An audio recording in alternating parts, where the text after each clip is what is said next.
This meeting is being recorded. Good evening, everyone, and welcome to ANC 2C, our January 2023 community meeting. I'd like to welcome you to the first meeting of our new ANC, who's coming together for our first meeting. So do bear with us as we migrate through this process together as a team. I did distribute the agenda via the ANC website, which is anc2c.us. That is where you can get a copy of the agenda. Tonight's meeting, well, first of all, I'd like to call this meeting to order. It is 6:03 p.m. on January 10th. We have four commissioners present, which means that we have a quorum this evening. And I'd like to start off by just taking the opportunity for each of the commissioners, the new commissioners, to introduce themselves. They were recently, on January 2nd, recently sworn in. We were all sworn in on January 2nd to serve a 2-year term as your ANC commissioners, as our re-boundaried ANC. We actually gained an extra commissioner during this redistricting process that happens every 10 years. And we were very happy to have an additional commissioner join us. My name is, again, Michael Schenkel. I am the commissioner of ANC 2C. I live right across from the MLK Library and the right across from the MLK Library, Junior Library, and the Mather Studio Building. I've been a resident of the District of Columbia for about 11 years now, moving here from Boston, Massachusetts. And previous to that, I was in Pittsburgh, Pennsylvania. I am a public health practitioner by profession and currently run an infectious disease and primary care practice in Northeast DC. So that's me. And why don't we go over to 2C02? Excellent. Thanks, Michael. I'm Becky Strauss. I live at the DeSoto at 1300 Massachusetts Avenue. Longtime DC resident. I grew up in McLean, Virginia, not very far away. And I've lived in the DeSoto for about 11 years now. It's my first time being an ANC commissioner. I'm just so excited to get to work for the neighborhood. I guess a little bit more about me. I used to work in a lot of think tanks downtown doing economic policy at CSIS and then Council on Foreign Relations. I now work at the Federal City Council, which is a business civic organization. Tony Williams, who's the former mayor, is our CEO, so I work closely with him every day. And actually, my daytime job is thinking about downtown recovery. So kind of great that, you know, I can also help my neighborhood just as a resident and as a volunteer besides my day job. So delighted to be here. Excellent, excellent. We definitely need help with downtown economic recovery. So thank you so much for being here. And let's move on to 2C03. Hello, everybody. My name is Thomas Lee, and I am also a first-time ANC commissioner. I am, let's see here, I have a master's degree in city planning and development, and I've been a resident of Washington, D.C. ever since I graduated from graduate school. So that must be mid-2000s. So a long time. I currently live in the Lafayette, which is at D and 7th Street. And and I currently work in real estate. And last bit of information about me, I have 2 children, and they both go to school within the boundaries of the ANC. Awesome. Thank you so much, Thomas.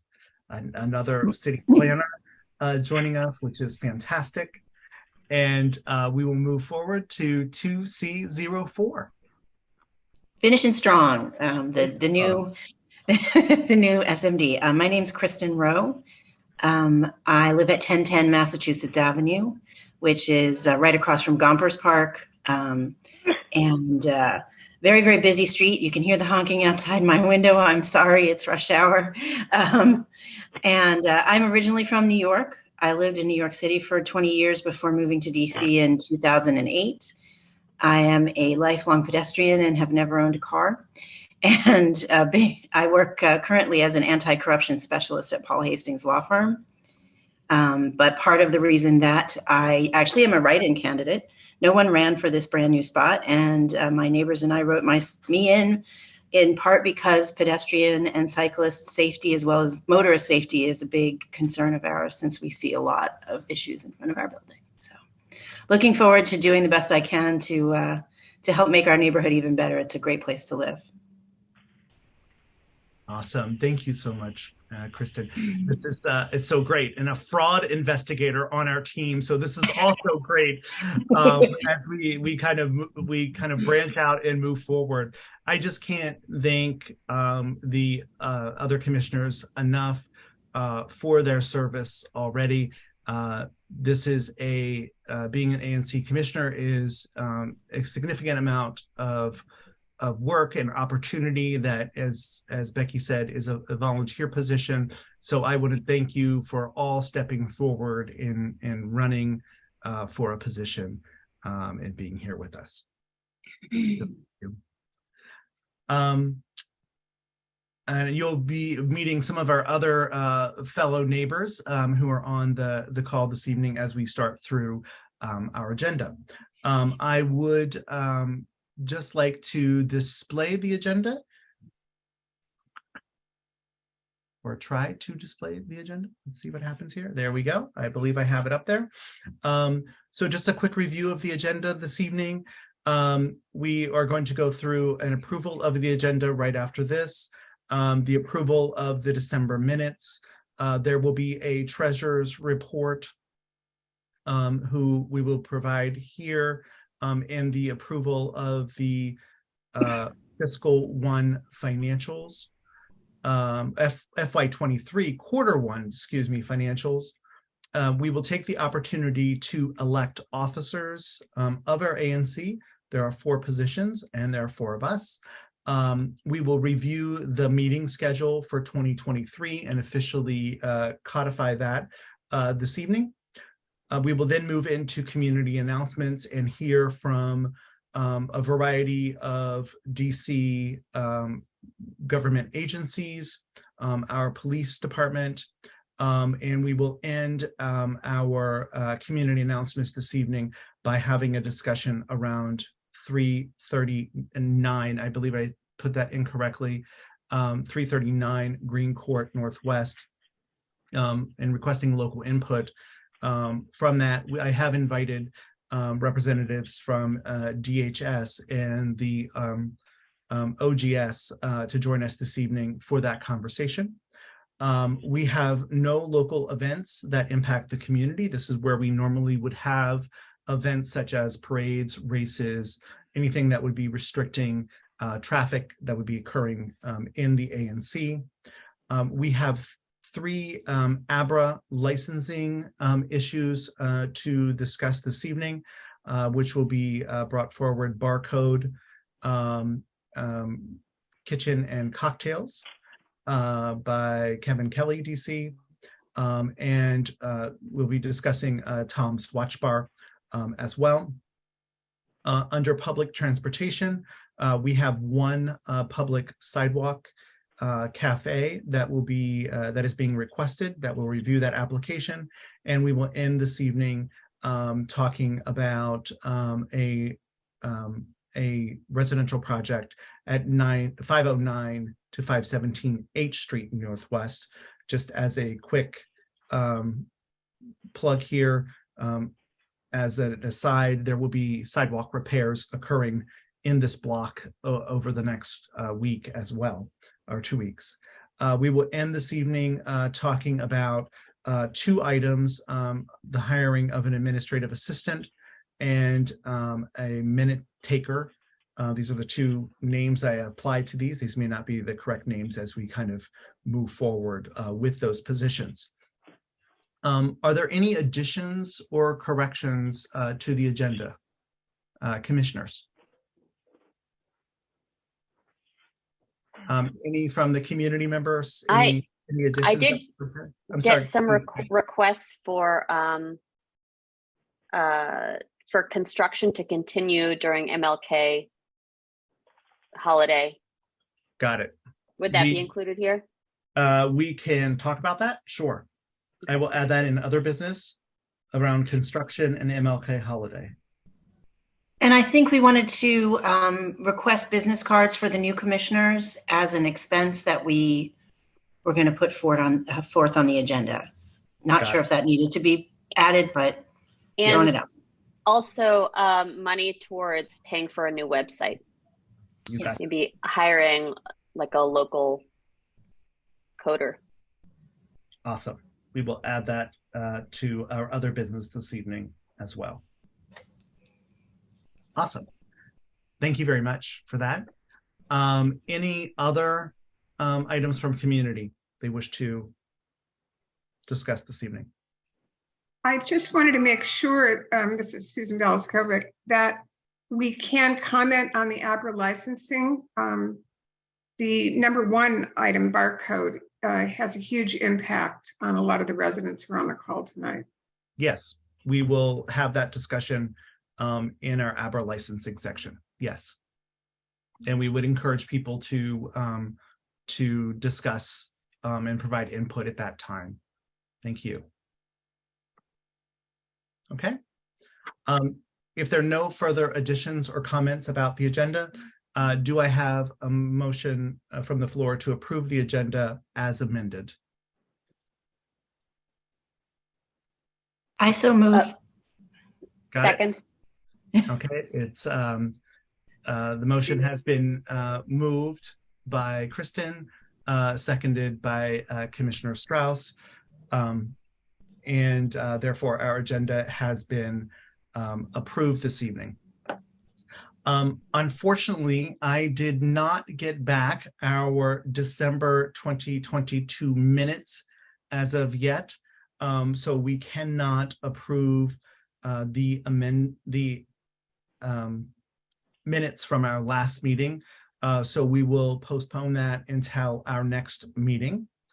Under our treasurer's report, and I see that our former commissioner of 2C03, Commissioner Gigi Nelson, is also on with us this evening. Hello, Gigi, and welcome back. I knew you couldn't stay away. Commissioner Nelson did prepare the treasurer's report for us, and I will provide that for you.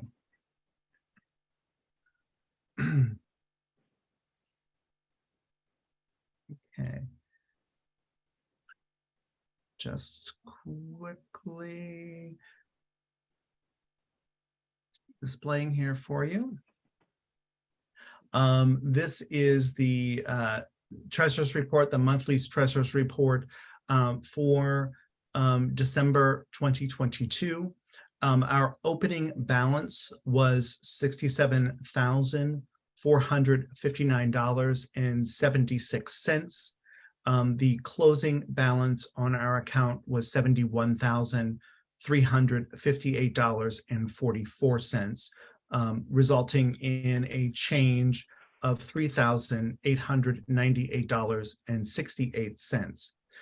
During the month of December, there were 2 quarterly allotments that were received, and those quarterly allotments were from quarter 4 of FY22, I believe, if that's correct. sorry about that, which was $2,085.21. And then for, I'm sorry, quarter three, that was quarter three. Quarter four was from $2,188.47. We did have one check that was cashed, and that was for the development of minutes in the amount of $375.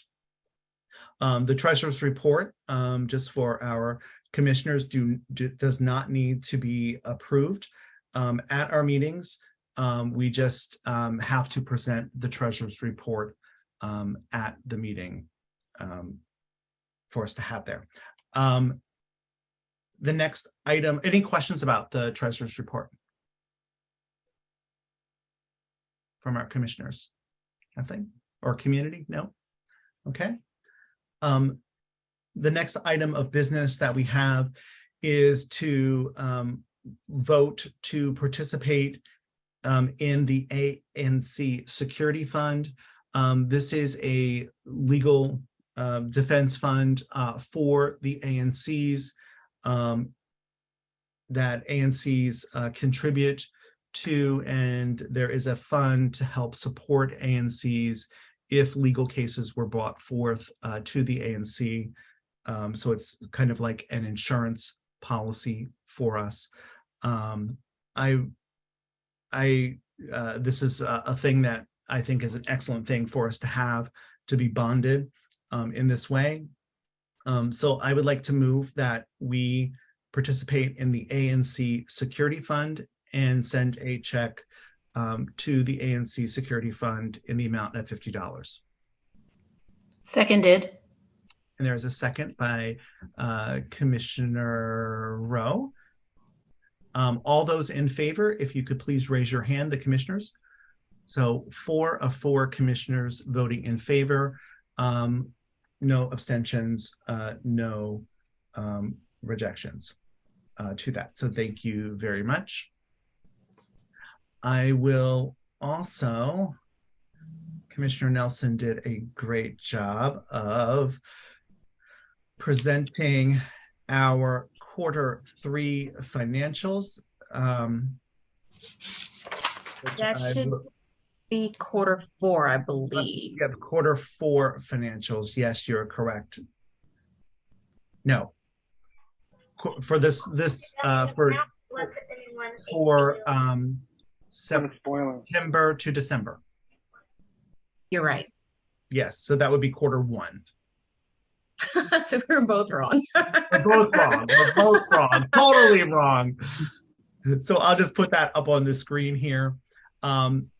Each quarter, the ANC is required to approve a quarterly financial report. This is normally done by the treasurer, but since we are new and we have not elected officers yet, Commissioner Nelson took the opportunity to complete this for us based on the finances. So from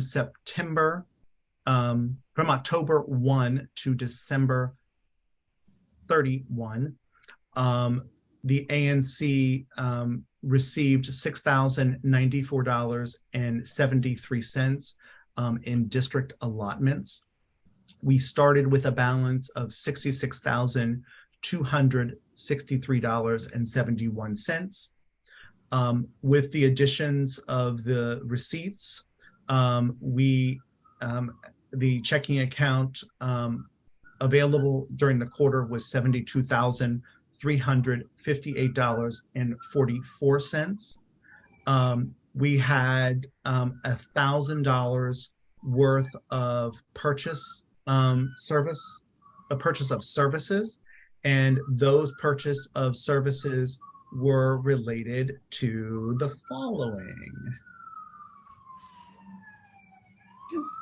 Sorry about that. Sorry. That's perfectly fine. We live in a fantastic city where we're going to hear that, that's for sure.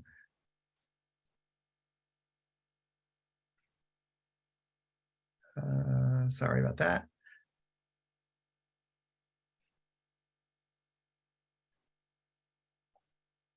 Oops. I will find the right one. Please bear with me just one second. There we go.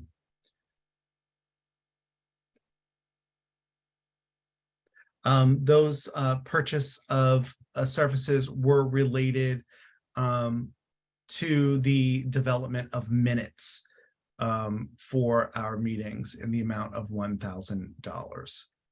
And that was, this is when the check is written for these balances. So it's carryover from Q4 of FY 22 that will be presented here. With that $1,000, our ending checking account balance was $71,358.44. Are there any questions about the quarterly allotments?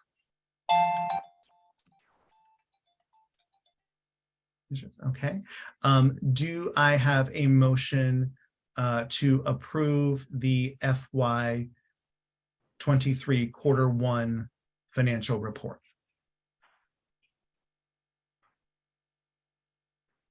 So moved. Thomas, were you moving? Oh, you seconded? Okay. So Commissioner Strauss has moved to accept the Q1 financials. That is seconded by Commissioner Lee. All those in favor, please raise your hands. So 4 of 4 commissioners voting in favor of that. Thank you, Commissioners. Michael, before you move on, I just wanted to make sure that you got the email that I sent you today about the post office box. I did not. Okay, well, just make sure you check your email. They just generated it today, so I forwarded it to you. Awesome, awesome. I'm assuming that's an invoice for us. Well, it's telling us that we have to pay whatever it is to keep it. Yeah. Yep, you got it. Thank you so much, Commissioner Nelson. We appreciate that very much. So we do have, just as commissioners, we do have a post office box at the Ben Franklin post office on Pennsylvania Avenue. That's where we receive official correspondences for the ANC.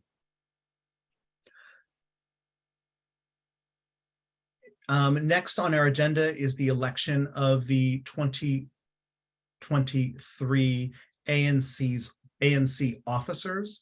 There are 4 positions in the ANC, that of chair, vice chair, secretary, and treasurer. Each of these positions have particular functions related to the operations of the ANC. Commissioners, are there any comments or discussions that we wish to have about the officers' positions? I believe, if I am correct in saying so, that the commissioners we met last week and had a brief discussion about this meeting. And I believe it was decided at that time that we would put forth a slate of officers to fill these positions. And if I am correct, that would be the chair would be me, Michael Schenkel, ANC Commissioner 2C, the vice chair, Becky Strauss, ANC Commissioner for 202, Secretary Commissioner Kristen Rowe, ANC Commissioner 2C04, and the treasurer is Commissioner Thomas Lee from 2C03. Whew, I had to remember all these numbers and all these new names too. Was that our discussion? Yes. Was there any changes or modifications that you wish to have made, or should we move this into a motion? I think we can move this into a motion. Okay. Then I would move that we submit a slate of officers as chair for Michael Schenkel, vice chair for Becky Strauss, Secretary Kristen Rowe, and Treasurer Thomas Lee. I second that motion. That's seconded by Commissioner Rowe. All those in favor, would you please raise your hand? 4 of 4 commissioners voting in favor of that. So those are your new officers for this 2023. Each year, the ANC does elect new officers, or they may choose to keep the same officers at that time. But these will be our officers for 2023. Our meeting schedule that we have put forward is these are the dates for 2023. It's split screen there. These dates are the second Tuesday of each month. The commission typically meets at 6 p.m. on the second Tuesday.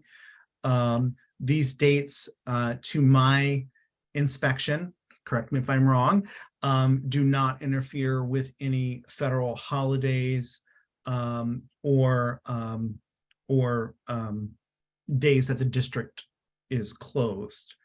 And I know that there was some additional discussion that some of these dates might need to be changed. Is that the case? Still, or are we kind of We're good. We're good. Okay. Yeah. We're good. Okay. So with that in mind, should we move forward with approving these dates, or do I have a motion to move forward with approving the schedule?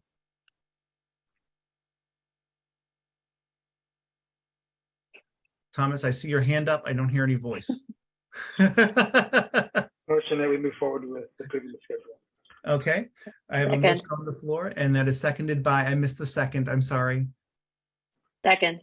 Okay, Commissioner Strauss seconding that. This will be our 2023 meeting schedule, and we will post that on the ANC calendar on our website. The other, we will be starting our next meeting. We will be creating a single link that we will utilize throughout the rest of the year for our Zooms, so that the Zoom link will not change. Commissioner Lee felt that this would help with being able to distribute our announcement and to encourage participation in the ANC. And I understand there may be some QR codes that are going to be produced that we can distribute to various places around our community so people can join those meetings. So starting next month, the link will not change with that. Moving on to community announcements. Do we have Mr. Terry on with us this evening from Ward 2 Mayor's Liaison? Yes, sir, we do. Hey. Good afternoon, everyone. Julius, how are you doing? I'm doing fine, Mr. Schenkel. How are you this evening? I'm well, thank you. Thank you for being here. Thank you for having me. To the rest of the commissioners, for all the new ones, welcome. I look forward to meeting you all in person and helping to solve the residents and neighborhood issues. My name is Julius Terry. I am your Ward 2 liaison with the mayor's office. At the end of my spiel, I'm going to put my contact information, but to all the commissioners and the residents, feel free to reach out to me for any issues or any issues I may help troubleshoot. I actually have 3 announcements tonight. The first announcement is for March 16th Monday, January 16th, the MLK Holiday Parade, which is going to be led by Mayor Bowser. She is inviting everyone to come out. You can come line up with her at 10:30. The parade will promptly start at 11 a.m. The meet is going to be at the Rise Center. Now, this isn't going to be in Ward 2. This is actually going to be in Ward 6, but everybody is invited over in Southeast. I'm going to put the flyer and the information and the RSVP for that in the chat. The next announcement is going to be for the Vitality Fund. the district is now offering a new Vitality Fund, which is from the Employment Center Vitality and Local Jobs Creation Fund. It's a multi-year performance-based incentive program designed to support existing companies and target industries that are actively planning to relocate, expand, or retain their physical location in Washington, D.C. The eligibility requirements is companies that are relocating to DC or existing DC-based companies expanding or staying in DC.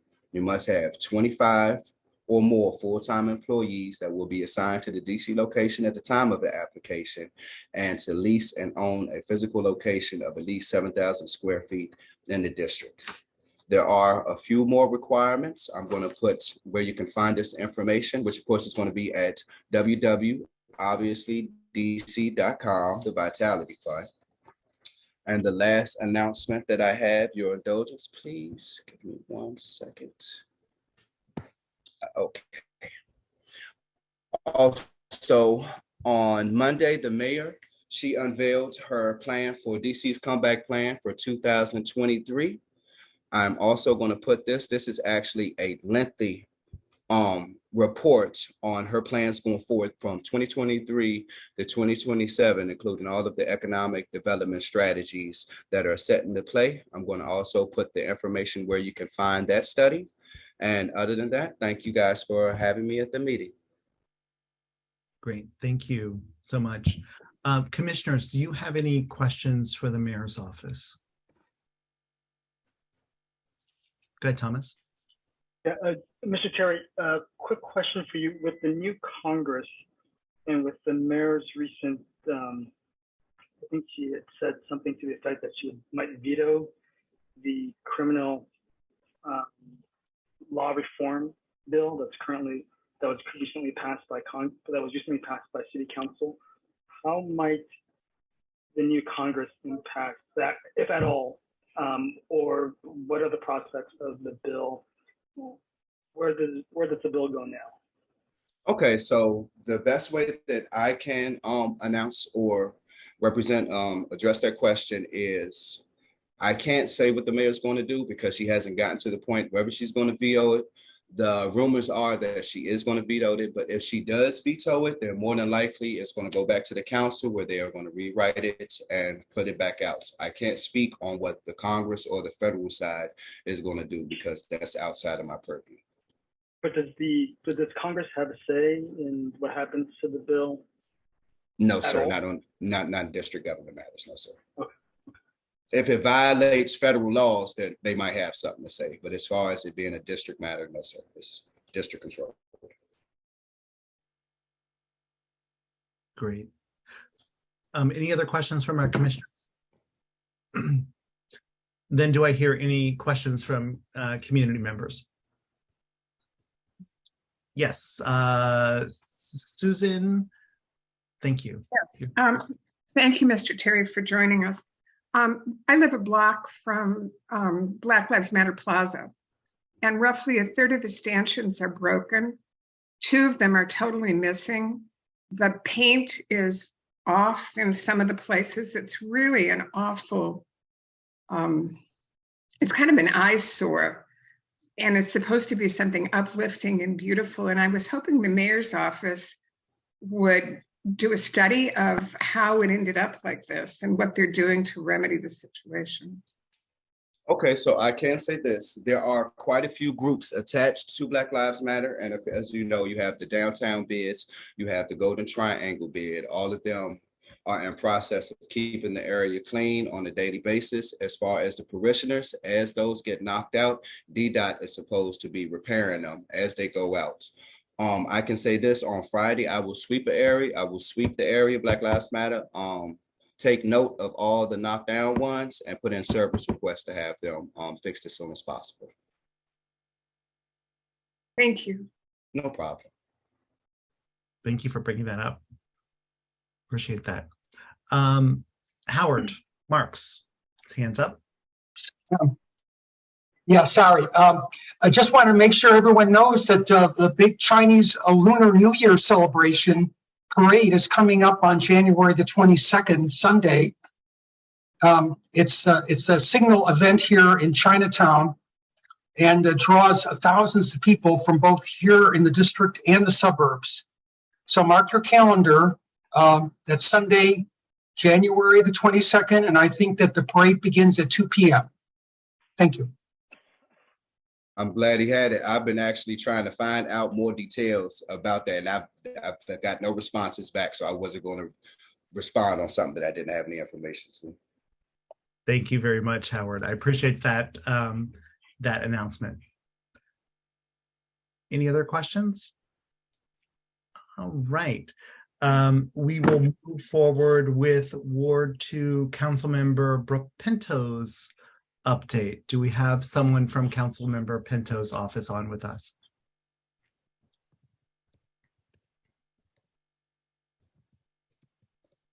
Okay. I don't hear anybody from Councilmember Pinto's office. Hello, can you hear me? Sorry, I think I was muted there. Yes, I hear you. Pablo, yes. Awesome. Hi, welcome. Perfect.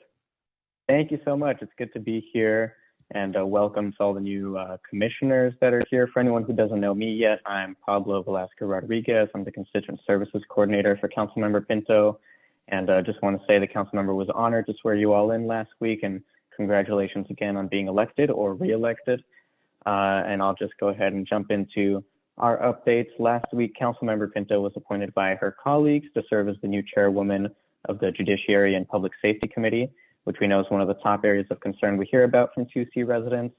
And just want to let you all know that she has 3 key areas of focus as chairwoman: enhancing public safety in the court system, improving supports and opportunities for underserved residents and communities, and developing interagency and cross-sector partnerships in that realm. I'll post a link in the chat as well to her full statement that goes into more detail on each of those points, since I know they do sound kind of broad on their face. Besides her focus on public safety, this year Councilmember Pinto will also be focused on improving housing stability. As we know, housing affordability, homelessness, and encampments remain a top concern all around Ward 2. She'll also be focused on revitalizing downtown and making sure our local economy continues to recover from the pandemic. It's great to hear, Commissioner Strauss, that you have a big focus on economic recovery. That's a big sticking point for our office as well. And as I'm sure many of you saw, she joined Mayor Bowser and some other officials this week downtown for a recovery roundtable to lay out DC's 2023 through 2027 economic development strategy, which I know Julie has touched on. We are about to enter agency and oversight budget season. Agency oversight hearings will begin at the end of this month and go through March. Councilmember Pinto will also be hosting her Ward 2 Community Budget Forum virtually again this year in the same hearing format that was popular last year. It'll be on Thursday, January 19th at 7 p.m. via Zoom. So you can go ahead and mark your calendars for the 19th at 7 p.m. and we'll share information on how to give testimony or any budget ideas you may have via our newsletter and social media tomorrow. I also wanted to add a quick update on holiday tree collection. As some of you may have noticed, holiday tree collection has begun. So if you have residential trash collection on your block, tree collection has moved back to curbside pickup. So please place any trees at your curb in the tree boxes in front of your residence, not in the alley. And if your tree is out there for more than 2 weeks, you can go ahead and contact our office and we'll let DPW know. And I'll post my contact info in the chat so you'll all be able to contact me. I also want to remind everyone to visit brookepintodc.com to sign up for our email newsletter and to follow the council member on Twitter, Instagram, and Facebook to get a lot more immediate updates on what the council member is up to. Councilmember Pinto would also like to join ANC 2C at one of your next couple of meetings, so we will be in touch to hopefully get that on your agenda soon. And I'll also be reaching out to each commissioner to meet with you to walk your single member district this winter or early spring. So please be on the lookout for my email from you all. I'd love to join you and get to know a little bit more about each individual single member district and your priorities for this coming year. And yeah, that's all for me. I wish you all good luck and look forward to working with you. Thank you so much, Pablo. And please reach out to us soon while the weather is still unseasonably warm and yes, not when it's 30 degrees below zero. or one of the other commissioners could walk then. But thank you for that. And I know that Do you have any updates on the Pat Handy shelter, the existing shelter location? Not that I've heard. I haven't heard any updates on Pat Handy really in the last month, to be honest. If there's any specific questions that you guys have heard in the past month or so, definitely send those over to me, or you can let me know now and I'll see if we can check in on those. Got it. And I know that we have DHS on that. We'll be talking a little bit, and then maybe we'll ask them that as well about that. So, commissioners, do you have any questions for Council Member Pinto's office? Okay. I do have two questions that are the hands that are raised. I have Nancy. You are up first, followed by Father DeRosa. Hi, Brian Romanowski was here from Councilmember Pinto's office last month, and I brought up the situation at the 1339 Green Court Northwest building, the former Balanced Gym, and I was going to praise him publicly if he was here. I got an email back from him that a work order has been executed by the Department of General Services to better secure the building, but no plywood has shown up yet. So should I follow up with him or with you, or how can we check on the status of that work order, and when will we see actually more plywood, please? I wouldn't be able to give you an exact update, but definitely reach back out to Brian. Okay. And he'll check in with DGS, and I believe DGS will be joining us for next month's 2C meeting as well. Commissioner Schenkel asked us if we could see if DGS would be able to join sometime soon, and it looks like they will be able to join next month. So hopefully they'll be able to provide some updates on their process as well. Thank you. Thank you for that, Nancy. I thought that had been completed from my conversation, but it sounds like that has not happened. We have had police vehicles in the cross alley, which abuts my building, that's perpendicular to Green Court. We've often had police cars there during the day, which I think has been a deterrent against more activity, but no plywood yet. Got it. And are the windows actually broken out and people can get into the building, or? No, the ground floor windows are boarded up, but there's a second floor balcony that's very easy to climb up to. And there's like a sliding glass door and big windows. And that's how we believe that people were entering the building. Got it. In November and December. Got it. Thank you very much for that. I'll also follow up with that as well for you. Thank you. Apologies on our end. We were sent emails saying that they had went secured it that following week after our last meeting. So I also follow up. Thank you. They may have come and seen the boarded up on the ground level, but all of my communications have been specific about that second floor. It's kind of a terrace area that faces north. Got it. The north side of the building. Thank you. Father DeRosa. Good evening, everybody. Can you hear me? Yes, we can hear you. Okay, great. Happy New Year to you all. Yeah, regarding the situation here in Chinatown, first, I'm glad for Councilwoman Pinto's appointment to the Judiciary Committee. I think it's wonderful. I'm also glad for all the communication that her office has been involved in with the Catholic community and with the wider community. She's been very communicative. But my question for her office, and also for Mr. Terry from the mayor's office, is about accountability. The situation with drug sales here in Chinatown and drug consumption by the homeless, sales to the homeless and consumption by the homeless. I mean, I was walking down H Street today and there was a man who looked like he was dying. Now, there were some citizens who were across the street with him who had clearly called 911 and an ambulance was on its way. But it's just unacceptable that the poorest among us should be suffering so greatly from poisonous drugs. And this is not the first instance of this sort of a thing. And we in the neighborhood all know this.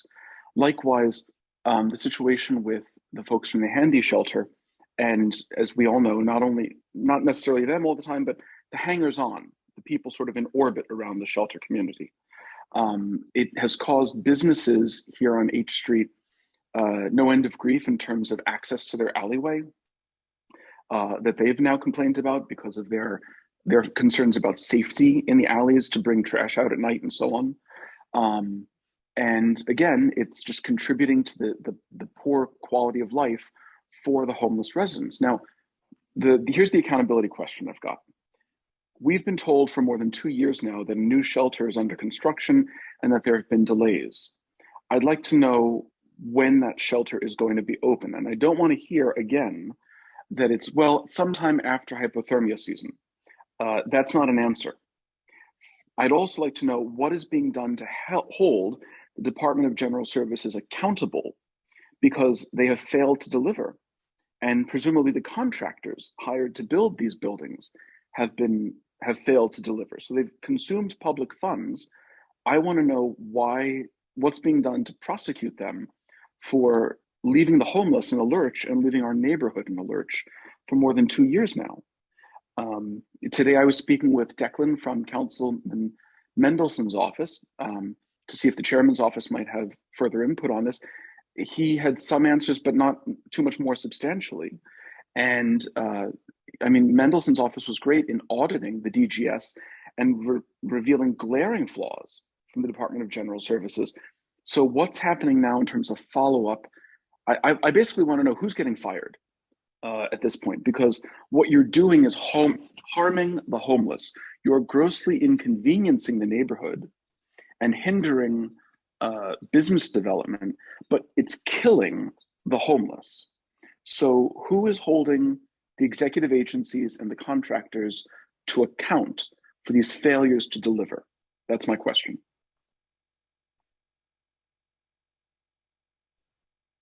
If I can speak on it, Mr. DeRosa, is there any way we can speak more about this offline? I'd be happy to speak about it offline, but I'm insisting that you offer some kind of an answer online in public before all these good citizens, because the mayor had a 20-minute meeting with us, at which point she basically blew us off. And I think Commissioner Schenkel can attest to that, without answering any of our questions or resolving anything for us a year ago. And I voted for her because I thought that she was better on public safety than the other guy. But I'm extremely disappointed in issues of accountability, whether it's from the contractors or the executive agencies that are failing the homeless. All right, again, it's a gross inconvenience for me, but I grew up in New York. I'll live, okay? I want to know who's watching out for the services for the homeless and for the neighborhood. Okay, so what I can do, I can check in with DTS, I can check in with my executive staff to get you a proper response and a proper answer. I can't speak right now, only I need to do more research into the timeline of the shelter. So again, I would love to connect with you and speak more offline. I'll be happy to. You can reach me here at our offices. Yes, sir. Okay, St. Mary's in Chinatown. Julius, could you speak through the ANC on that as well? Sure. Thank you. Thank you, Father DeRosa. We have one more hand up, and that is from Barb.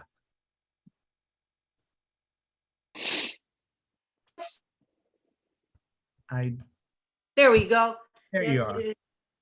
And this is brief, believe it or not. So, Michael. I was not. Sometimes I get wired up.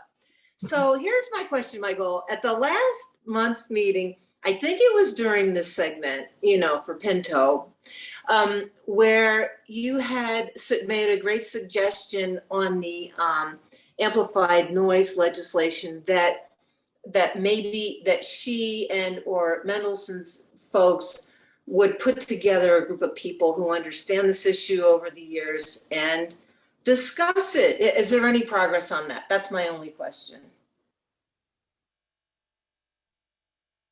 That's a great question. I'm not sure if there's been any progress on that in the past couple of weeks since since we last met with you all, but I'll definitely mention that again to the council member and see if maybe there's something that I hadn't heard of quite yet. And hopefully we'll have another update on that for you all soon, because definitely that's something that we've been trying to figure out and trying to see who we can talk to see what can get done as far as amplified noise all around the district. That's been a big concern that we've heard from a lot of residents. So just know that regardless of what we give at an update at any monthly meeting, that's absolutely something we're thinking about all the time.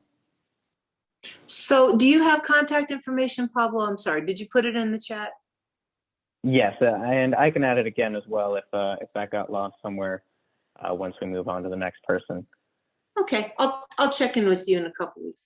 Thank you. Okay, perfect. Thank you so much. What's the latest from residents' point of view of the noise situation in front of your building? I know that every time I walk past, it seems like there are fewer musicians out these days, but I don't live there. But maybe you can let me know since you live there. Yes. So the most egregious situation has abated.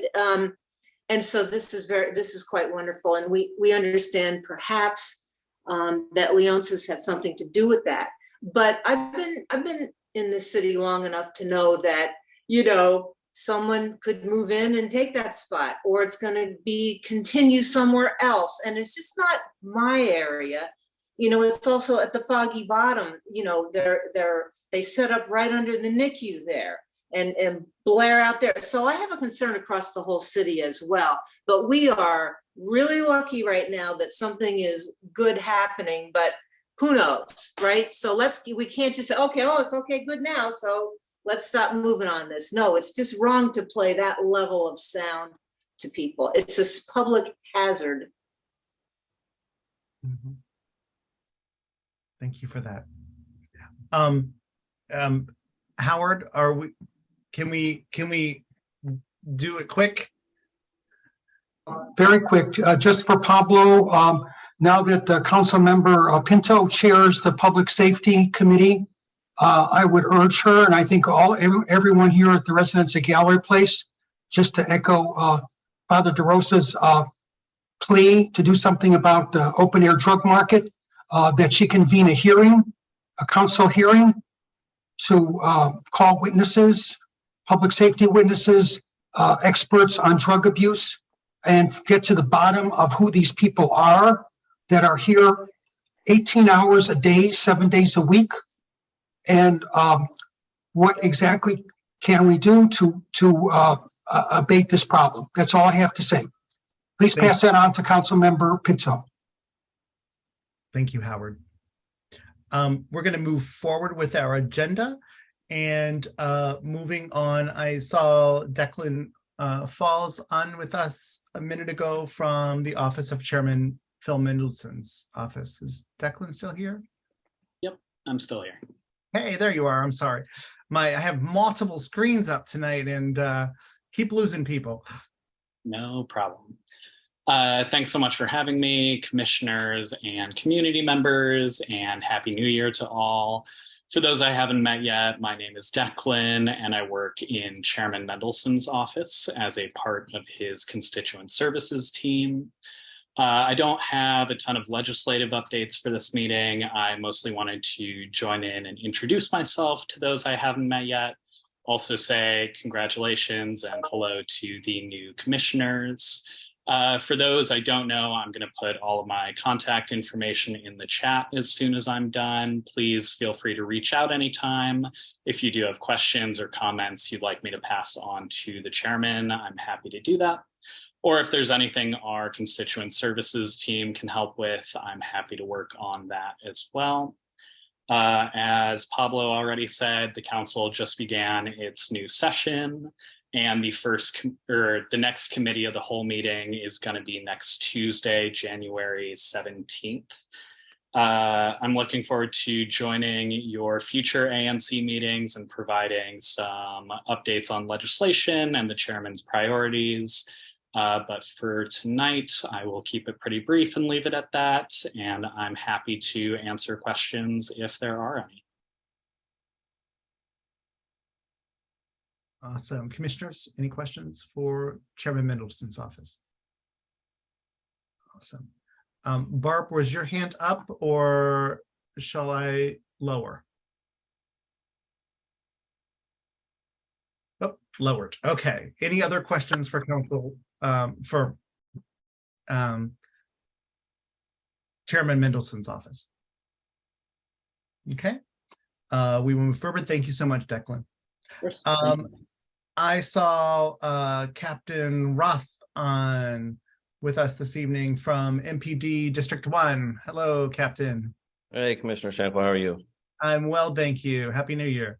Happy New Year to you, and congratulations to all the new commissioners. I will be as brief as I can. I want to kind of touch on a couple of things. So obviously we ended 2023, I think 2022, when I spoke to you guys last time. I know I missed the last meeting, but when I took over the sector here in 1D, we were experiencing a 41% crime increase between violent and property crime. So over the last 6 months, we were able to reduce our crime by 30%, and it's down. We ended the year with a plus 11%, which is not great, but considering coming off the pandemic year, where a lot of things had shut down, I'll take a 30% reduction. I know that even though technically it's 11% increase, for my time, I'm going to go ahead and say it's a 30% decrease. We started off the new year pretty good. As most of you know, the boxing match took place over the weekend, and we kind of had some problems surrounding that. So in Chinatown, we ended up, I think, with 3 or 4 robberies, which I believe will end up being what we call pattern robberies. It was a group of individuals that were targeting people wearing like flashy watches and high-end jewelry. Unfortunately, in 2 of these incidents, the complainants lost tens of thousands of dollars worth of jewelry, but decided to go watch the fight and then not report it for a couple of days or the next day. So we didn't have an opportunity to even look for suspects because we didn't know the robbery took place. So that was pretty unfortunate. Along with those robberies, there were a lot of car break-ins. So we are, our detective's office is actively investigating all of those. We got some word that there might be like a group of juveniles that came down and said they were going to do some stuff. We pulled together as many resources as we could. I don't know if anybody was present for it, but I know at 1D alone, we pulled together like 20 or 30 police officers and put them out there. Some of these things, back to the robbery, one guy said, oh yeah, I saw a heavy police presence, but he didn't just go and flag down an officer. So I know I had pretty much a 10-4 unit, which is a 2-man unit on each street corner around the Cap 1 arena. And, we still got kind of beat up when it comes to the property crimes.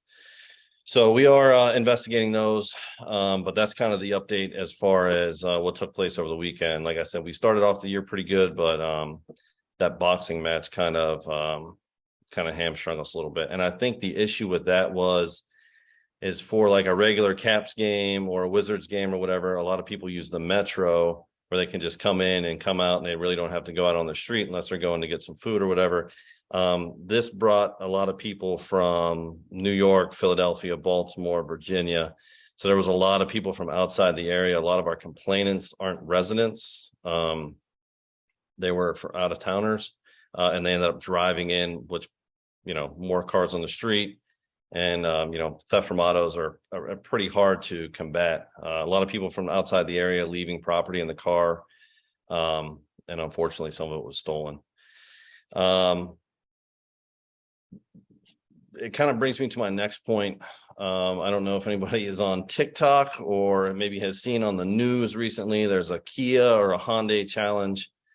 So those 2 models of vehicles specifically, there's a way that they can pop off the steering column and start it with like a USB or an app or something. You might have seen something on the news about it. So we have at the end of last year, the 1st district as a whole we ended the year with a 1% reduction overall in overall crime. Where we got beat up was our robberies. I think we had a 26 or 27% increase in robberies. And I can touch on that in a second. And then our motor vehicle thefts. A lot of those were hop-in motor vehicle thefts. So an Uber driver, Uber Eats, DoorDash will come up, they'll pull up. I'm sure a lot of you have seen it, pull in, block a bike lane, jump out, leave their car running, go inside, get food, and then come back out and their car has been stolen. So a lot of that is what we're seeing too. So between the Kia Hyundai Challenge, like I said, I think that's kind of made its way to DC. Just looking at the numbers and reading the reports that have come in over the last beginning of the year, a lot of what I'm seeing. We just had one pop up on our board right now. It's a Hyundai that was just stolen over in Southwest. So we're going to keep an eye on that. But I just wanted to put that on everybody's radar, so that you're aware if you do have that vehicle. Just really simply a club, an old school club is what prevents it. You know what I mean? Did they look in the window, see that? They're not going to be able to drive it off. And that's been pretty helpful. So let me see. On Saturday night, after the fight, we did have a weapon recovery too at 2nd and Mass. Officers conducted a traffic stop and were able to recover a handgun from that stop. So we are currently investigating all the robberies, pattern robberies. I guess let me just give you a breakdown of what that is. Every time that there is a robbery that has a similar MO, a similar lookout, similar vehicle lookout, those proximity to like where they occurred, those are considered pattern robberies, and they get sent over to our carjacking task force, and they're very good. And I expect these robberies to be closed, especially with the amount of cameras and everything around the Chinatown area. They've been very helpful, especially the Gallery Place cameras. You might have seen every Wednesday there is a multi-agency task force. This was initially started over in the 6th District in Ward 7 for the homicide reduction plan. Basically, it's MPD, DPW, DBH, the fire department, a bunch of different government agencies. They all come together and they all go to an area over in Ward 7. It was along Minnesota Avenue. Here in 1D, I've been kind of selfishly pulling it into Chinatown. We've been hitting pretty much the area from where they closed down the McDonald's all the way around up on I Street, back down past the Pat Handy shelter and all the way back around to the front of Cap 1 again, and to include the alleys. DPW's come out. We've pulled a bunch of trash out of there. They've taken some photos of some of the businesses that haven't been in compliance, trying to reduce the rat problem. So I know that DPW issued some fines out of there. So I plan on continuing that. I don't know if I will be able to go. I think we get it every other week or every 3 weeks, because we're splitting it right now between Ward 7 and 8 and then over. So basically 6th District, 7th District, and 1D. So, but the commander's kind of been letting me have it for my sector right now. So I'm going to selfishly hold on to it and try to have it keep coming through Chinatown for as long as I can. And I think that's pretty much it. I can touch on, the Pat Handy shelter. Obviously, I mean, we did a meet and greet with them a few months back. It remains a problem for us. That's the one thing that I think the multi-agency task force, I think that's like the problem that they're trying to solve. So hopefully, I don't have any updates on whether or not it's going to convert back to a women's shelter or what they're doing. As far as like the quality of life issues, the drugs, stuff like that. We used to have a Chinatown unit that was manned pretty heavily. I think at one point it was up to like 30 officers. Now we're pretty much down to about 4. We do try to put them up there consistently. But every time the officers take someone for urinating in the alley or a drug offense, that pulls one officer out of that area and I don't have another officer to backfill them. So a lot of those things are handled with, if we can citation, we citation. If we can ticket, we ticket. But it's not that the officers don't want to make the arrests. A lot of times they do make the arrests. It's just that every time they do, like I said, we pull an officer out of that area and then, I'm locking some guy up for peeing in the alley. Meanwhile, there's no officers up there. Now I get a robbery, so it's one of those things where it's like, I have to kind of try to balance between, I know that the quality of life issues are annoying and some of them are quite disgusting, but I also have to weigh that against, I don't want to catch shootings. I don't want to catch robberies either. So I want to try to maintain as much of a presence in that area as possible. The ANC stats as a whole, I guess I could just go over them real quick. I forgot to. Last 30 days this year to compare to the same 30 days last year, our violent crime is the same. I mentioned those robberies. There was 4 robberies last year. We had 4 robberies this year. And our property crime is up 10% because we caught all of those theft from autos stemming from the boxing match. So I'm fairly confident we'll get a hold on it. And I'm going to do everything I can for you. So if you guys need anything, I'll put my my info in the chat, and whenever you're ready for questions, I'm ready, sir. That's great. I know that I never have experienced so many remains of passenger windows, driver's side windows in the neighborhood than I did this past weekend. So that was definitely something that was definitely noticed around the neighborhood. Commissioner Lee, I believe you have your hand up.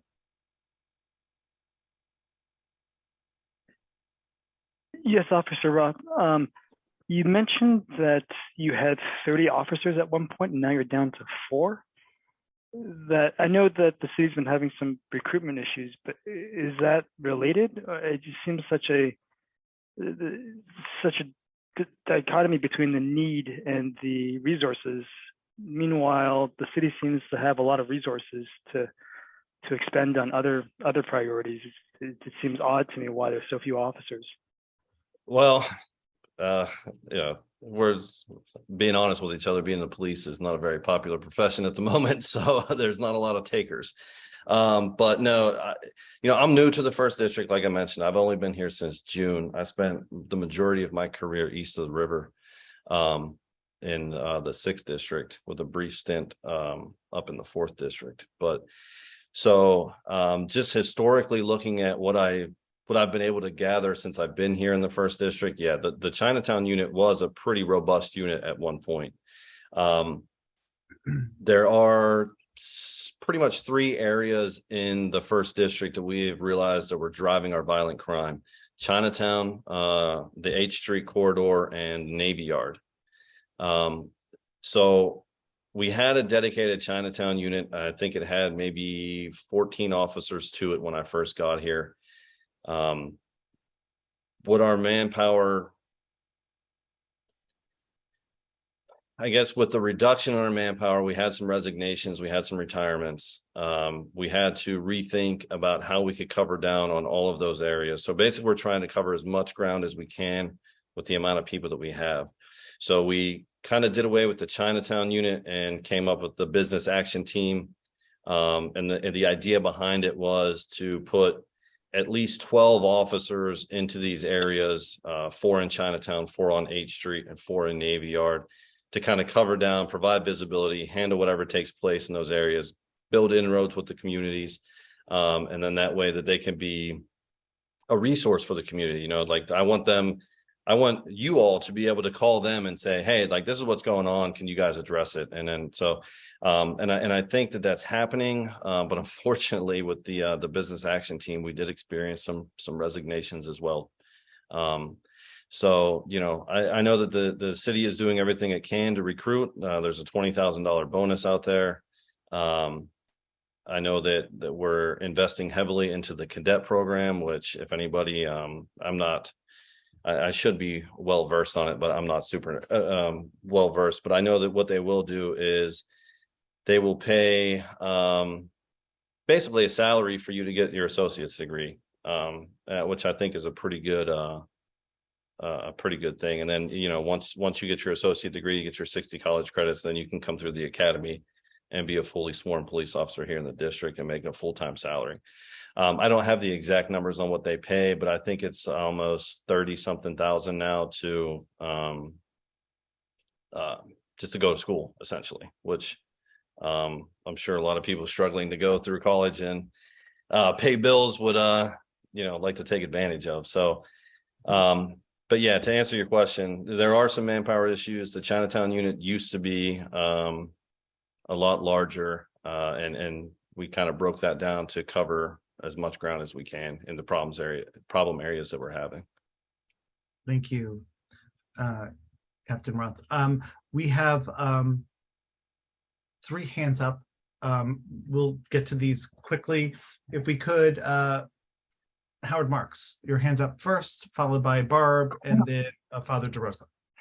Yeah, Captain Roth, thank you so much for your service. I wanted to just focus very briefly on the situation at the north end of the Chinatown Gallery Place metro station.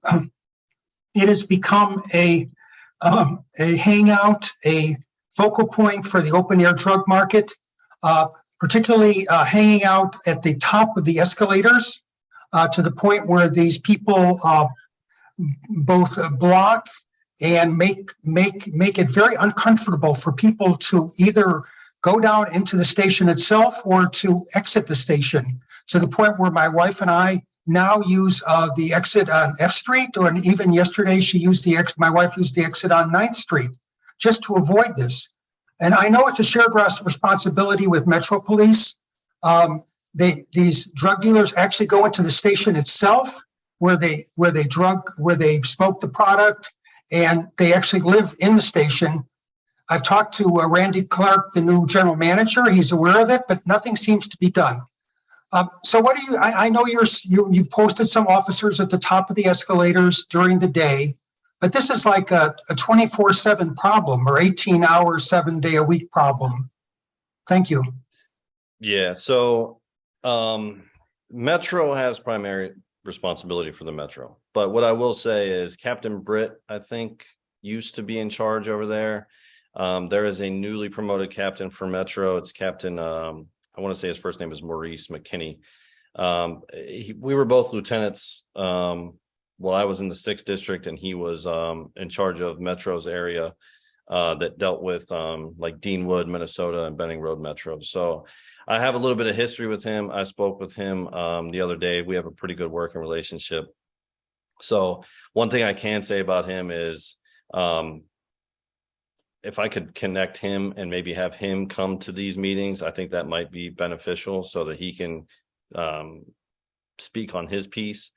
But like I said, we do have a good working relationship. I did reach out to him as soon as we got some word that the juveniles were coming to maybe cause some problem in Chinatown during the fight. He was already on it, saying that he was going to have people out there as well. So that's great. I think, together we can come up with a better solution. That's kind of been the bane of my existence right there. I had a robbery. A tourist was coming through, and they want to take a picture of the arch, and someone ran by and snatched her cell phone and had her credit cards, and they use it at the Walgreens right there. So that's been kind of a big problem. So I try to always have somebody at 7th and H. I know with the construction going on right there at the top of the Metro platform, that a lot of times they're back there doing some stuff. So I try to have the officers get out and walk around as much as possible. So, it's a big area with a lot of stuff going on. I'm trying to cover it with as many people as I can. It is a part of my crime patrol area, is pretty much, I think it's like I to F, 5th to 8th. But really, if I have somebody at 7th and H, I know that my violent crime probably will not occur. Yeah. And then, I have a pretty good idea of when violent crime does occur. Generally, they go right up to 500K to the 7th, 11th. I had a robbery over there not too long ago. And then we went right over to the 7-Eleven, and sure enough, there was our suspect. So we were able to lock him up.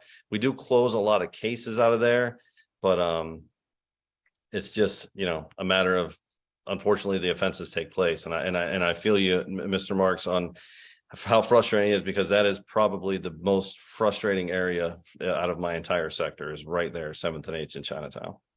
Yes, definitely. Barb. So first of all, I really want to thank you for everything, and please say that to your officers. I walk down the street and I thank them when I see them. I'll walk up, because I'm so sad that the police aren't as appreciated as they should be, and that is heartfelt. So, I appreciate that's fine. So Howard brought up like a super serious thing. This is just like a weird thing. So, are you familiar at 7 and G that the McDonald's was closed? Yes. So this is good. So someone correct me if I'm wrong. What I heard is, which I think will be maybe a problem. I heard there's a Chick-fil-A opening across the street. Yes. And I heard the McDonald's is being renovated and will be reopened. No. So I heard that space was taken over by Cap One. It's going to be renovated and reopened. I don't know if that's true or not. Someone correct me if I'm wrong. That's just what I've heard on my end. Okay. I heard it was going to be a merchandise shop. Okay. So like wizards and caps, gear. Okay. That's nice. Yeah. So and maybe you're the wrong person, Captain. But there's what I call a ne'er-do-well. I don't know what his problem is, right? And so he sort of decided, like, he brought a lawn chair one day. Now he's on the lawn chair, and then there's a table now. Oh boy! And now there's a footstool, and it's like he's sort of like he doesn't sleep there, I don't think, or anything. And is there any way? And maybe the answer is no. To just sort of move him along before he gets too embedded in that spot. So that's kind of a tricky situation for the police department. So there is no loitering law in the District of Columbia, and our policies prohibit us from moving people along, right? So we cannot harass people to move them along. Now, if he is what used to be called incommoding, I think it's now called blocking passage. So people have to walk around him into the street and they can't get around him. Okay, then that's something we can talk about, because now we're starting to get into the area of like, okay, he is potentially committing a crime at this point.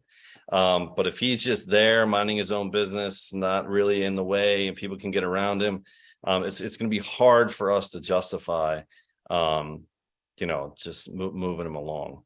So, but I mean, it is something that I can put on the officer's radar to kind of keep an eye on, since they're going to be up there anyways. But this is the first I'm hearing it. But I'll put it out to them to see what they can do about it. Okay, thanks. It's just weird that you can bring a lawn chair and then just hang all day. Yeah, trust me. There's definitely quite a few places that's been an issue. So, and Father DeRosa. So, Captain, thank you so much for your briefing. And I just want people to be aware of something, and this is relatively public information that you can find on the police union's website, I'm sure, and so on. In terms of retaining officers, I'm not sure if my neighbors are aware, but the city signed a new contract with the police a little over a month ago. And it was all approved and passed and went through the council and was signed off on by the mayor. And it was supposed to include a raise for the officers, back pay, and also overtime pay. All things that had been approved, again, by the council and everybody else. It should have started to get to the officers 45 days ago, and it has not. The city made a promise to the officers, and it's been over a month since that promise legally was supposed to go into effect and has not. And so when it comes to retaining officers, neighbors need to be aware that it's not just the conditions of the job, it's the ability of the city of Washington to actually follow through on their contractual obligations. And this leads to people retiring, resigning, leaving early, outright quitting. And neighbors need to be aware that the city government has not followed through on their promises to our policemen, which is part of recruiting new people. It's like, hey, look at what your salary is, look at what the benefits are, look at all of this sort of stuff. But I think I don't even know how many people are in the academy right now compared to the number that are resigning, but it's in the single digits, I believe, for the next class. So neighbors, just be aware, like when we talk about recruiting or we're begging the captain to send us more officers, it would help if we could pay those officers. And that's the responsibility of our city council, which passed the pay package, and of our mayor, who signed off on it, but has not followed through. So just FYI. Is that the mayor, or is it the city council, or who is the person who's holding up the process? I believe it's the executive agencies. The ones who are actually tasked with inputting the information into their systems and printing the paychecks. But you'd have to ask the government. But 44 or 45 days, if any of us were promised a raise 45 days ago and we didn't get it, we would have quit. Thank you for that comment. Thank you, Captain Roth. We appreciate you being here and addressing all of these questions, which are so important to our neighborhood. So thank you very much, Captain. And if there's no problem, and I'll put my info in the chat, but just for everybody, it's Justin, justin.roth@dc.gov. I think last time we spoke, I was on the midnight shift. I've been moved to evenings. So I work pretty much from noon to like 8:30 every day. I'm usually here a couple hours early, stay a couple hours late. But if you guys need anything at all, just email me, and I'll do my best to take care of it. Thank you so much. We appreciate it. If there's anything that we can do to help support you and your officers, please let us know. I appreciate that. Thank you, officer. Is Lieutenant Thomas with us this evening from MPD2? I did not see. No, sir. My name is Sylvester Garvin. I'm actually newly assigned to the 2nd District. I've replaced Lieutenant Thomas. Oh, you did? Oh, gotcha. Terrific. Well, welcome. Yes. Unlike Captain Roth, he's been here 6 months. I've been here 3 weeks. So welcome, everyone. Captain Roth already spoke on the Capital One event. Our surrounding areas were also hit with a few broken windows, vehicle thefts, and robberies. So that was quite unfortunate. As far as our 30-day review, we did have one homicide, and that was actually on January the 4th, but that was closed with an arrest. We also had a sex abuse case, a first-degree sex abuse case that occurred on December the 18th. That was also closed with an arrest. Property crime is down by 14%. So as of right now, I'm actually in my information gathering phase with my members. Like I said, I'm newly been here about 3 weeks. I'm currently on the midnight shift, but that may change, and I most likely will be going to the evening shift. As far as the burglaries, 950 F Street, I believe it's called the Peruvian Connection. They were hit, I believe, twice. Believe by the same suspect. We have a photo out of the suspect that we have out, that we assembled out. One thing we've done is, since I've been on the midnight shift, I have no problem. I enjoy being out there walking the beat. That's how you actually learn the city. I've come from the east of the river, so I'm used to 7D, high volume crime, more violent crime. So this is an adjustment. Here it seems to be more property crime, more burglaries, more robberies, thefts, package theft, things of that nature. So I plan to get acclimated pretty quickly.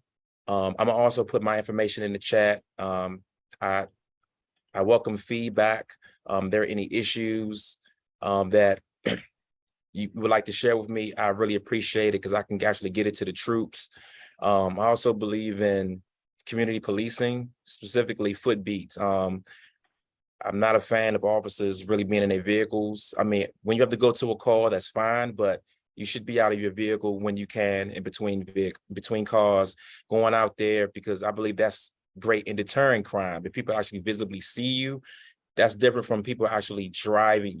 Actually driving past them, and they know you're not going to get out the car. So that's something that I'm definitely going to push.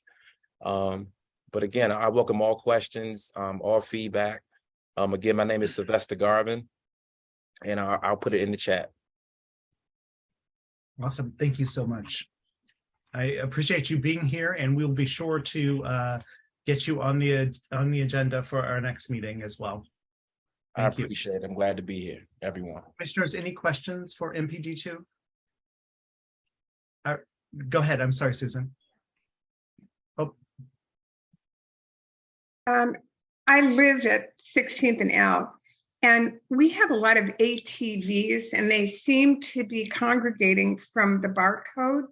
We also have drug use, sex, and people with public urination on the alley behind our building. That's also coming from barcode. I can't walk to the L late at night because of so many people on the street at barcode. I can't use my car because people try to follow me into the garage. They're a real safety hazard for all the residents along the L Street corridor. And I don't know if you can do anything about it, or what would you suggest the residents do? I'm a senior, and I'm a hostage in my apartment because of it. Is this occurring usually during club night when the club is open? Only when the club is open. We have Only when no the club is other open. problems. Okay. It's usually 2 o'clock in the morning, 1 o'clock in the morning. But then when they're parking at 10 o'clock, but it's really, they're not the kind of neighbors that care. They just, there's trash, they litter all over the streets. I mean, it's really awful. I don't know if any of the residents from my building would like to say.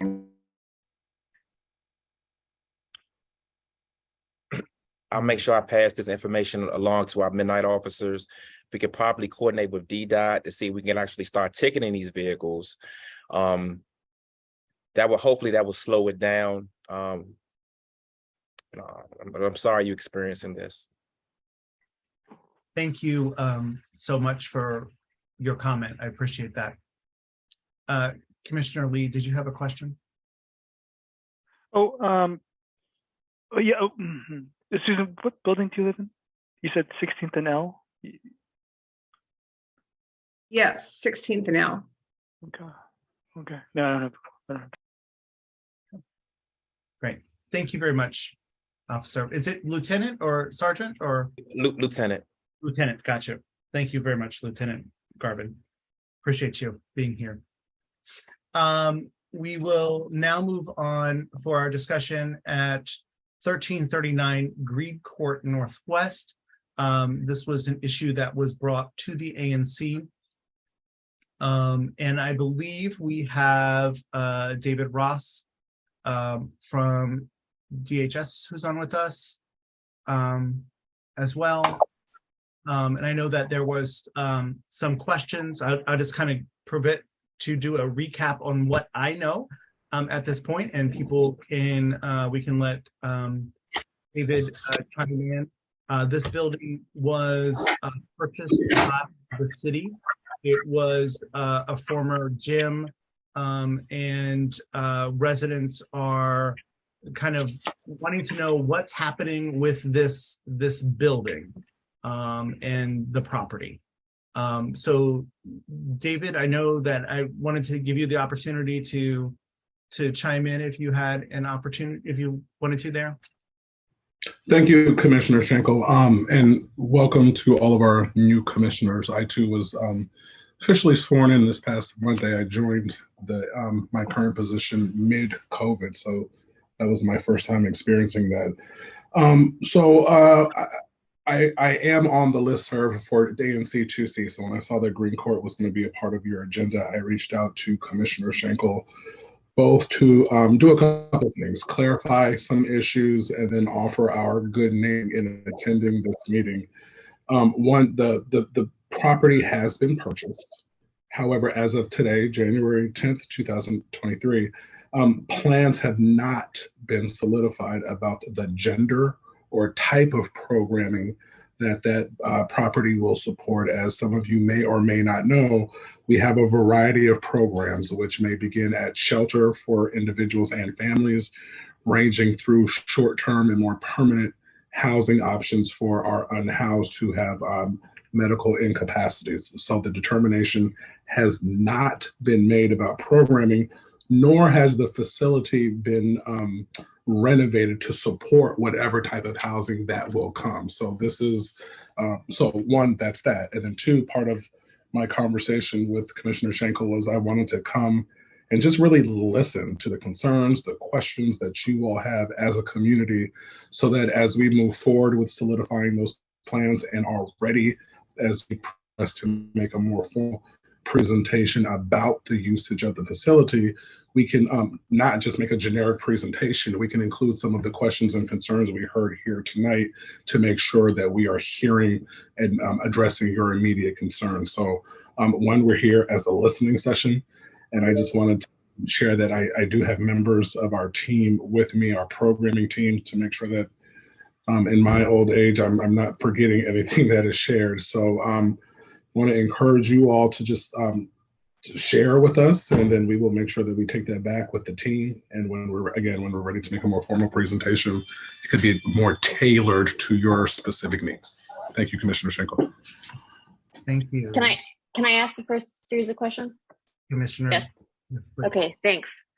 So if I'm understanding what you're saying, you don't know what type of shelter it's going to be, but it will be a homeless shelter.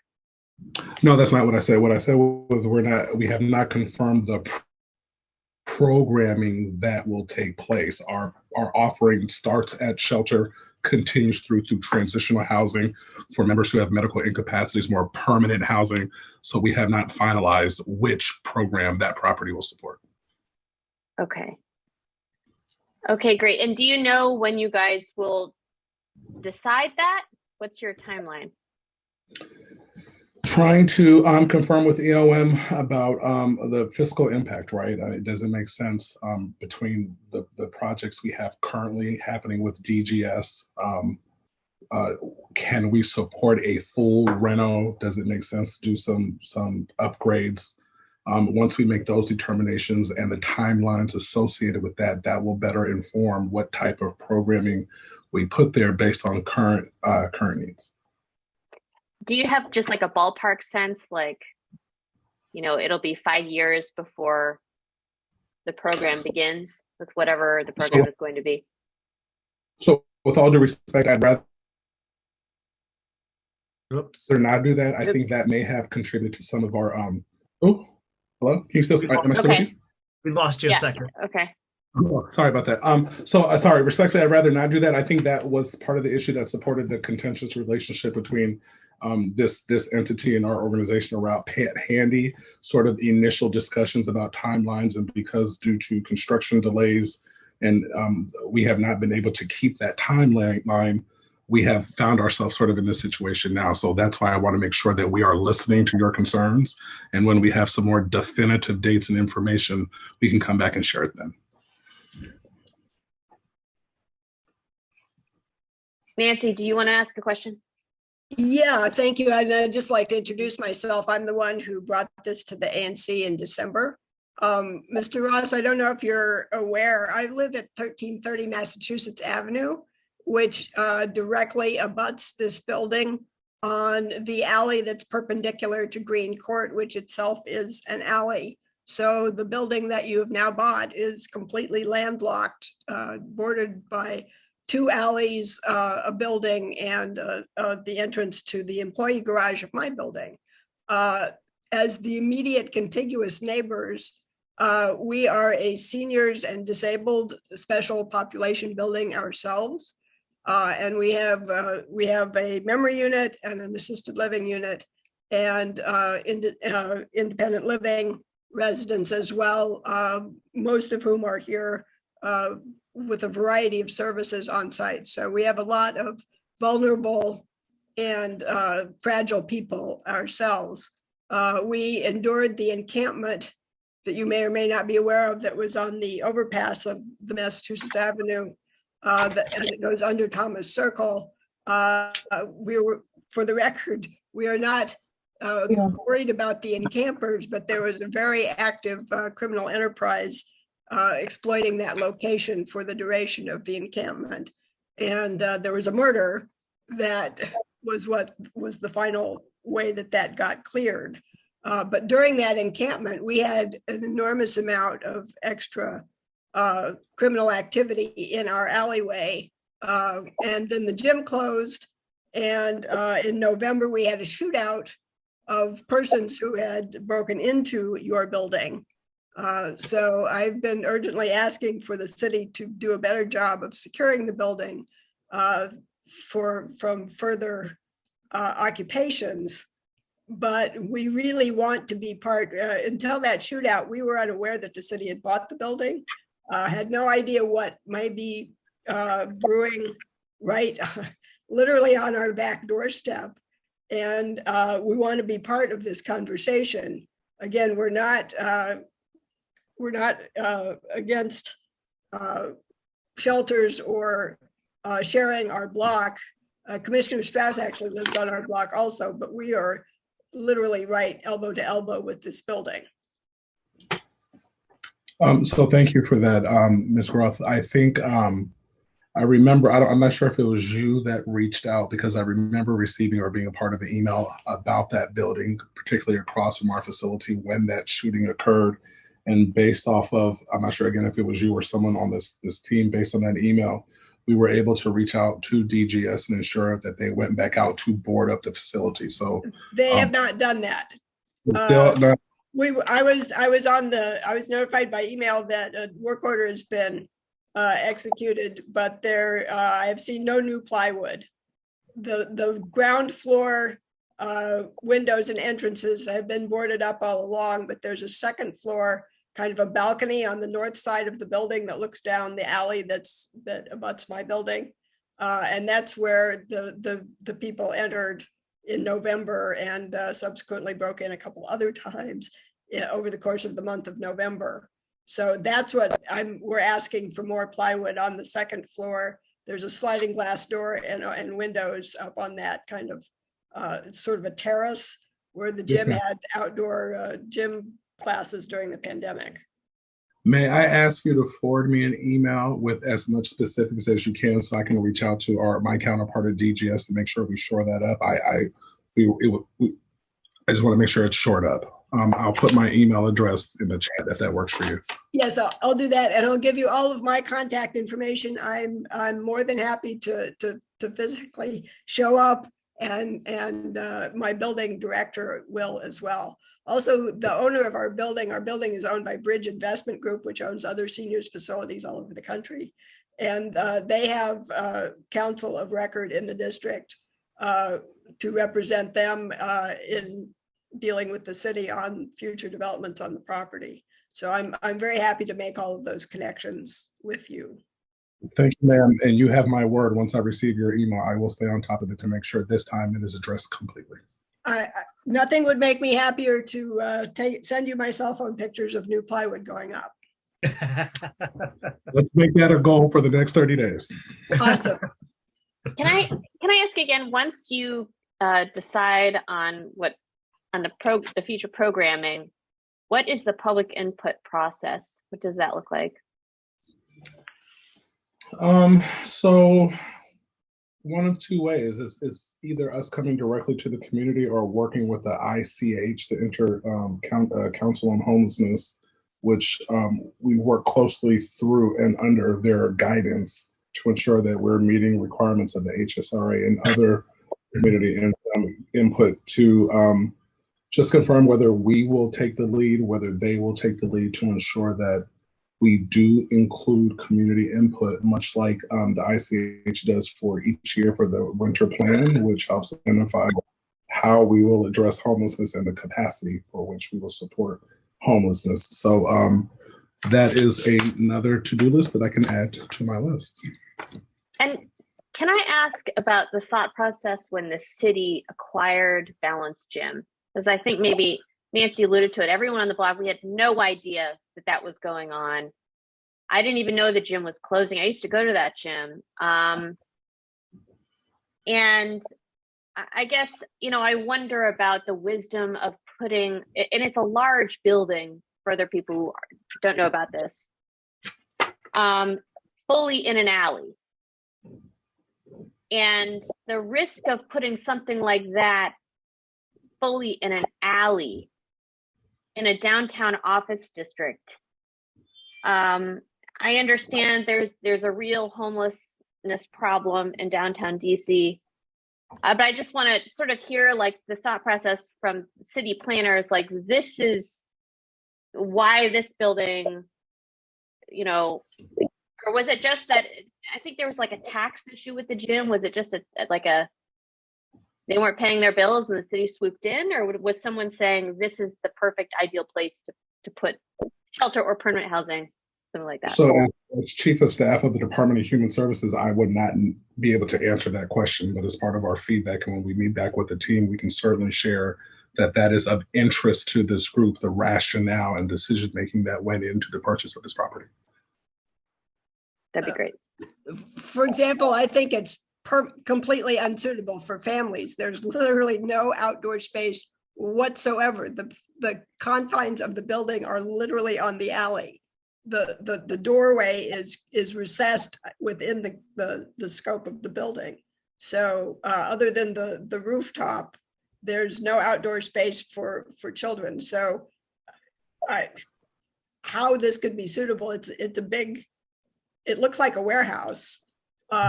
Building it out on the inside, I don't know how that exactly could work. Also, we're impacted. We already have an office to residential conversion, major construction on the L Street side of our block. So maybe when that's finished, we'll get to have another tear down and build up. How does that get balanced with the impact on the neighbors? Received. Thank you, Nancy. Commissioner Lee. Yes, Mr. Ross, a quick question for you. Do you currently have, or if you don't, could you put cameras around the building just to make sure that if anything were to happen, we have information as to what happened, who's responsible, and that we can reduce the possibility of things happening that shouldn't be happening there? Certainly, sir. That would definitely be a part of our protocol. For instance, the current Pat Handy legacy site, based off of some community concerns we heard late last summer, early fall, we added additional cameras to that building, and as MPD requests information, we make that footage available to them. So at minimum, I can commit to you, definitely we can have cameras on the building to support safety operations. Mm-hmm. And Nancy, could you maybe speak to your building to see whether you could put some cameras? Yeah, we have cameras. We have cameras on because we have an emergency exit that literally abuts this building, as well as our kitchen service entrance is closer to the Massachusetts Avenue side, and we have lots of cameras and lots of footage. During the November 2nd shootout, the police and Secret Service used our roof and several of our residents' apartments to shine big lights into the building in an effort to induce the persons to surrender, which thankfully they did. So yes, we have lots of cameras already. Mr. Ross, will there be a public I guess I have concern of going to only the ICH for feedback. That I have had members participate in the ANC before from that group, and I felt as if they did not want to hear community concerns about the challenges, and that may be just my perception, but they seem to want to shut down the conversation. I think that everyone understands the necessity to get people off the streets, out of encampments, into homes. But we want to do this in a thoughtful way as to not continue to create issues as we're having the other site. And I want to very much thank you for your proactiveness in reaching out and wanting to start this discussion and getting some feedback from us. I do appreciate that, and I know you stepped in midway and took the brunt of our drama that we're experiencing there. But we want to make sure that does not happen in this location. Hey, friend, it's not drama in any way. I recently purchased in the district, and a lot of the issues that I have heard in this new positions are issues I'm dealing with as a new homeowner. So I completely understand, but I want to make very clear that it is never the intention of anyone on this team to be contentious, to be adversarial. We want to be good partners, which is why it's funny, right? I feel like I cannot answer a lot of questions, but one lesson I have learned, and as you said, being in the Pat Handy situation, is the earlier, the better, as transparent as possible. And so the only thing that has been confirmed is that we will be using the property to support DHS programming. A lot of discussions have gone on. I don't want anyone to think that we're just in the business of willy-nilly purchasing buildings that we don't really know what we're going to use them for. I want to make clear that we have not definitively decided upon a particular program or gender type. So in wanting to honor at least what I have heard as a lesson, get out early, hear what the community is saying, and let's filter that in how we move forward. That's why I'm here today. I offer no definitive responses. I want to make sure our team is aware of what the community is saying, i.e. with Nancy saying with the building being landlocked and it might not be appropriate for families, and wanted to be mindful of that there's a senior facility across the street and what impact might that have on the community. There's a difference between community planning, sort of budget and operations, and then the human services touch. And we want to make sure that sort of, since those issues are in the process, that this is our opportunity to include the human touch in those plans. So that's why I'm here. Got it. Thank you very much for that. And as this discussion kind of emerges, would you be open to folks emailing you thoughts about that, or would you want us to? Okay, that'd be great. That'd be great. So we can make sure that. With all due respect, let me make a clarifying point. What would not be helpful? Yeah. Our emails will folks say the same thing with 40 people, right? Like once it's out there, if you agree, we get it. What would be super helpful is if someone has not sort of shared your point or something that you think is important for us to consider, please by all means include that, just so that I don't spend time trying to, make sure I get 40 emails talking about the same thing and miss a very important email that we've just overlooked. So that's my only ask. Got it. Very important. All right. Any other questions or concerns? Or things you want us to take note of as we finalize plans? Commissioner Rowe. Yes, I just did want to say one thing that no one else had mentioned as a former, also a member of Balance Gym. Walking through that alley, even when Balance was open and even before the new building was being constructed behind it, was always a little bit of a, gamble because of the people driving out of the parking garages for various office buildings there. That would be one thing I would strongly consider as you're considering what services to provide in this building, is that that's a very busy and trafficked alley with lots of parking garages that all sort of come to the same very narrow space. I realize that's a small logistical thing, but I didn't hear it mentioned, so I thought I would bring it to your attention. I appreciate you doing. There's also a legendary and historic bar right there. The Green Lantern is literally a stone's throw from your building. And by the way, my seniors building is not across the street. We are literally elbow to elbow with your building. I appreciate the correction. Thank you, ma'am. I have a question about the McPherson Square encampment. As my understanding is, so it's federal property, it's National Park Service land. And so my understanding is it's up to the Park Service to decide what they want to do with it. And that apparently they've notified the unhoused there that they need to find a new situation come mid-April.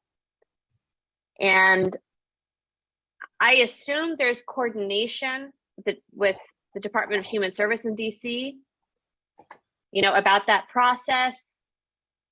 If not, can we begin that process? Can we find ways to give those folks immediate housing? How does that work when the federal government decides, that the unhoused has to move along? What does the city government do? So the Deputy Mayor for Health and Human Services, his office takes lead on all things encampment. So a National Park Service would reach out to his office, and then his team would coordinate sort of what are the dates, what kind of pushback can we do based off of what's going on in the city. Sometimes we were able to get sort of that delayed response, and sometimes folks sort of tell us what's going to happen. But we, Bill Keenan, Bill, I don't know if you're still with us. I think we're on like hour 12 of our workday. Bill, are you with us? I am, yeah. Can everybody hear me okay? Really quick. So Becky, Bill leads our outreach for the Department of Human Services. And when the Deputy Mayor's office tags us in to support an encampment, it is Bill's team that goes out to support outreach efforts. So Bill will be able to provide us with a little bit more detail for your question. Thanks, Bill.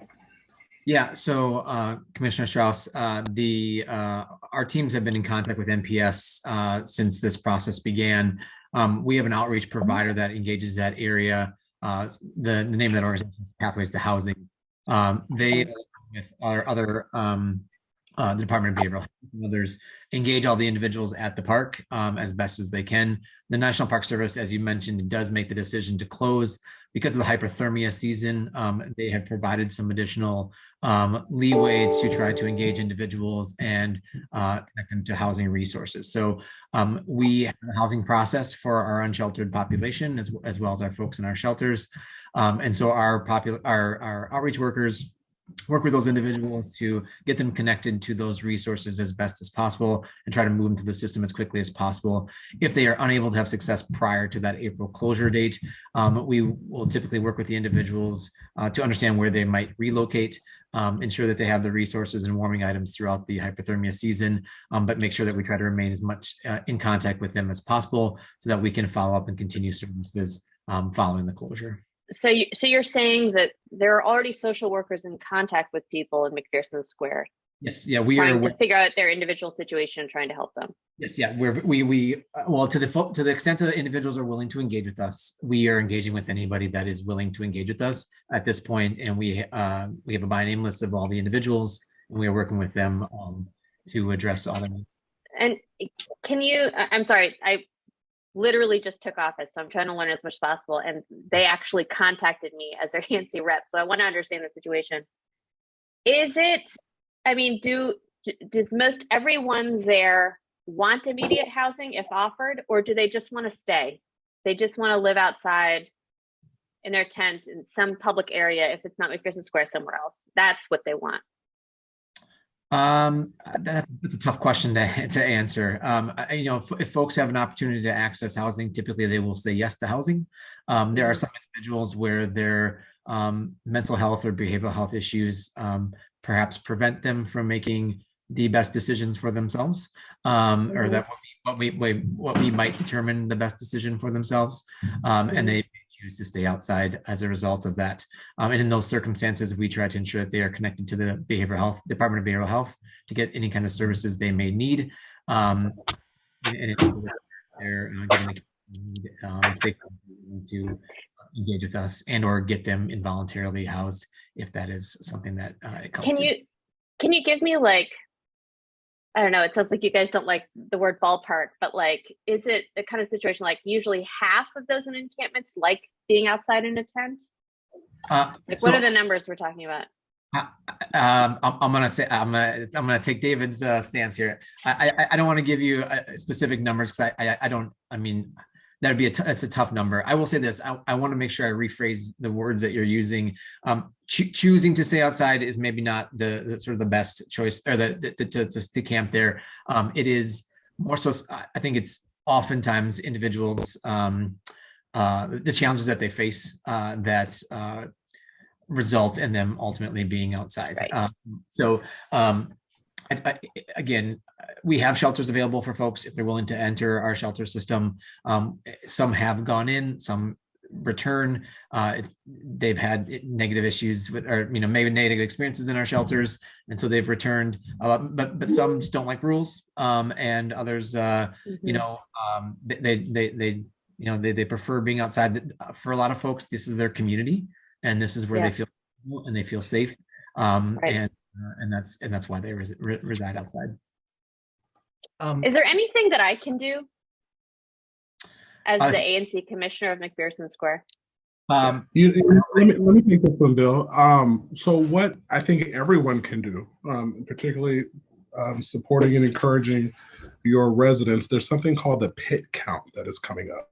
The pit count is scheduled for January 25th this year.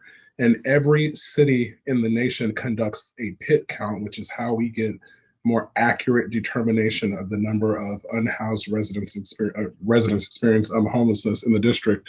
We are looking for volunteers. The community partnership, which is our lead continuum partner, takes the lead on training, coordination, and really getting folks connected. It's about a 2 to 4 hour experience. Folks are paired up, and you may choose to quote unquote count in your area, or there are some areas that are identified. And within a couple minutes, I can get that link and drop it in the chat about encouraging your residents to take part in the pit count, because again, allocation of funds, resources, or projects federally and locally are based off of that count. And the more accurate that count, the better. Okay, thank you. And I'm happy that if we wish to, as a commission, to hold a special meeting related to homelessness or encampment and invite a variety of folks for the community to engage with, we can also do that, Commissioner, as we move forward. Great. We are majorly behind this evening, but that is okay. Commissioner Lee, you're on mute. Yes, Mr. Ross and Mr. Kuhn, a quick question. What are the demographics of the encampment at McPherson? Is it mostly like 90% male, 95% male? Are there any families there? Are there any children there? And then also, do you have any demographics on what part of the country they're from? Are they all from DC, or are they all come from everywhere across the country? And then lastly, under what circumstances do you involuntarily house someone? Is it typically if they are a danger to themselves and other people, that when they become involuntarily housed? I guess I'm just coming at this I'm new to this as well. Yeah, I'd have to get you the information. I don't know off the top of my head as far as the demographics. Predominantly male. There are some female individuals that reside there, as well as some non-identifying individuals. There are no women and children. If there are women and children families, we certainly would ensure that we were able to get them to our family system as quickly as possible to avoid that. And then most are from the district, various areas of the district that have congregated here. Many are individuals that were previously located at other sites that have been closed from around the city: Thomas Circle, Scott Circle, Birkengompers Parks, and others. Those individuals have relocated to that park. And then for the FD12, which is the involuntary housing of an individual, what I can say is the Department of Behavioral Health makes that decision, that determination. Typically, it is related to an individual's safety and well-being. Yes. and their inability to take care of themselves. And next we have Ms. Watson, the last question. Hi, can you hear me? Walton, yes, Ms. Walton, sorry. Okay, yes, hi, no problem. I'm from the downtown DC bid. And so I just wanted to echo some of the things that Chief of Staff Ross said and Bill Coonan said. We partner with them to operate and manage the Downtown Day Services Center. There are a number of things that go into moving someone or an individual choosing to be transitioning from homelessness to housing. And so I know that, community members are anxious to have like demographics and why do they, why can you give us a ballpark number? And it really is hard. And so I say this as a 16-year veteran at the Downtown DC bid and having seen our approach evolve and be more comprehensive to include outreach, to include the Downtown Day Services Center, also working with partners like DHS and Sasha Bruce. And so there's so many things that can happen to a person. And so one of the reasons why the Downtown Day Services Center was so essential was because it's a single point of access. So to be able to get all those services in one place. And so when individuals are encamping outside, it's just not that simple. People are always wondering, well, why won't they just get housing? So I just wanted to echo that it's a multi-layered process and that we are working. We are partnering as well with DHS. And in addition to the January point in time count that happens annually, the Downtown DC Bid Homeless Services Department conducts a monthly 4 a.m. count. Our count is a little bit different because we do not engage individuals experiencing homelessness. Our count is simply to observe and see people sleeping on the street and to assess the number of encampments. So if residents are interested in volunteering for that as well, that is an opportunity, and I'm happy to put my information in the chat and to connect you. We also host a number of stakeholder meetings regarding McPherson Square and other things around homeless services. So just wanted to say, just add those points, and I hope that that's helpful. Thank you so much for that. We appreciate that feedback. We will move forward with our agenda this evening. And move forward to our ABRA licensing. First up on our agenda is Barcode, located at 1101 17th Street Northwest, requesting a substantial change to their retailer's Class C taverns license. This is ABRA 115593. Do we have anybody representing the establishment on with us this evening? Good evening, Commissioner. This is Manal Mahmood with Malleus O'Brien Sandground, and I'm also joined with Ashley Spiller, who's the general manager of the establishment. I just wanted to wish everyone a happy New Year's and congratulate the new commissioners and to thank you for having us here tonight to discuss this. Thank you so much. And welcome both of you.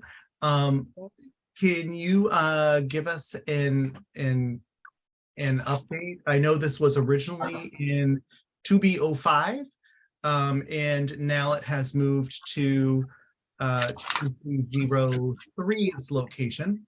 And if you could just give us an update on what the plans are and what you're looking to do. Yes, absolutely. So the driving force behind this expansion was to accommodate private events that the restaurant was getting requests for, but they never had the space for it. Contiguous space became available. And so now the expansion for interior is going from 149 to 361. And the sidewalk cafe is going to increase from 40 to 62. Got it. And this is because they are taking over a new location. It's the space right next door became available, and so they're staying in their original location, but they're just taking over the next space as well. Is that the Pete's Coffee or something else? I'm so sorry, Commissioner. Oh, what's the space that became available? Is it the Pete's Coffee on the corner, or is the other? No. It was actually a dry cleaners. Got it. And is the current operations of the inside And for the sidewalk cafe, it's until 5 a.m. Yes, those are the hours of the license. I think Ashley can better speak to the actual hours of operation. Yes, I'd be more than happy to. Hello, everyone. Yes, so that is what our license says that was approved, but we are open during the week. In DC, we're allowed to be open till 2 a.m. We usually close by 12, Tuesday through Thursday. Friday, we're open till 3 a.m., Saturday till 3 a.m., Sunday till 2 a.m. So we're not exercising those hours. Those are only for extended days and holidays.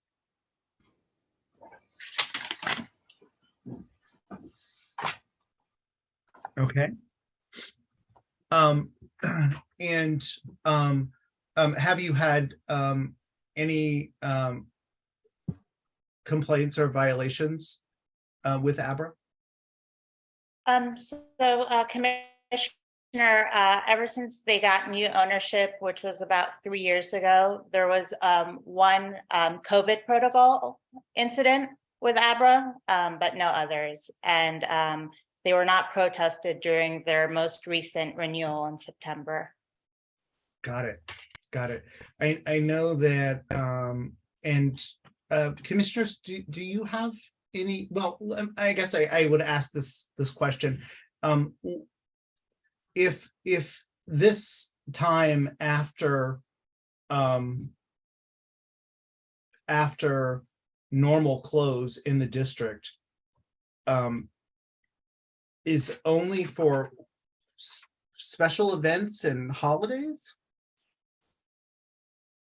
Is that what you said? I mean, sorry, Ashley.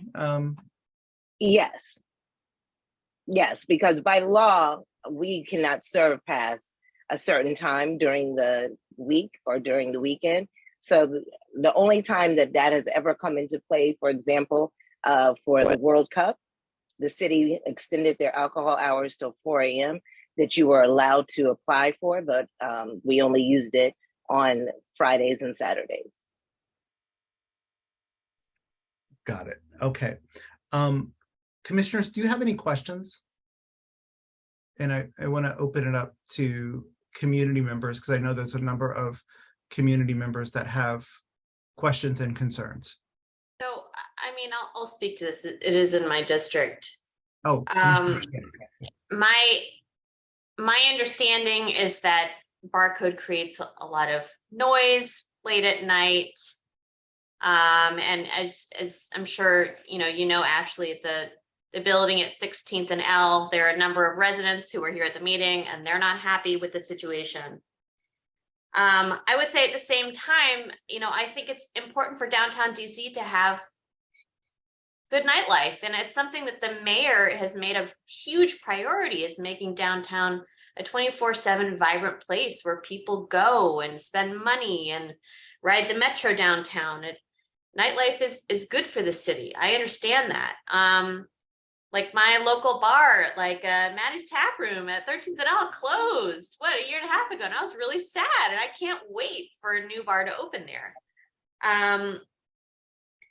But, I think hopefully there's a way, where you guys can operate, be a thriving business, thriving for downtown, but at the same time, be a better neighbor, do what you can. Like, is there something you can give residents that live close by, like an assurance, or say you will do things differently, you will tell patrons to do things differently?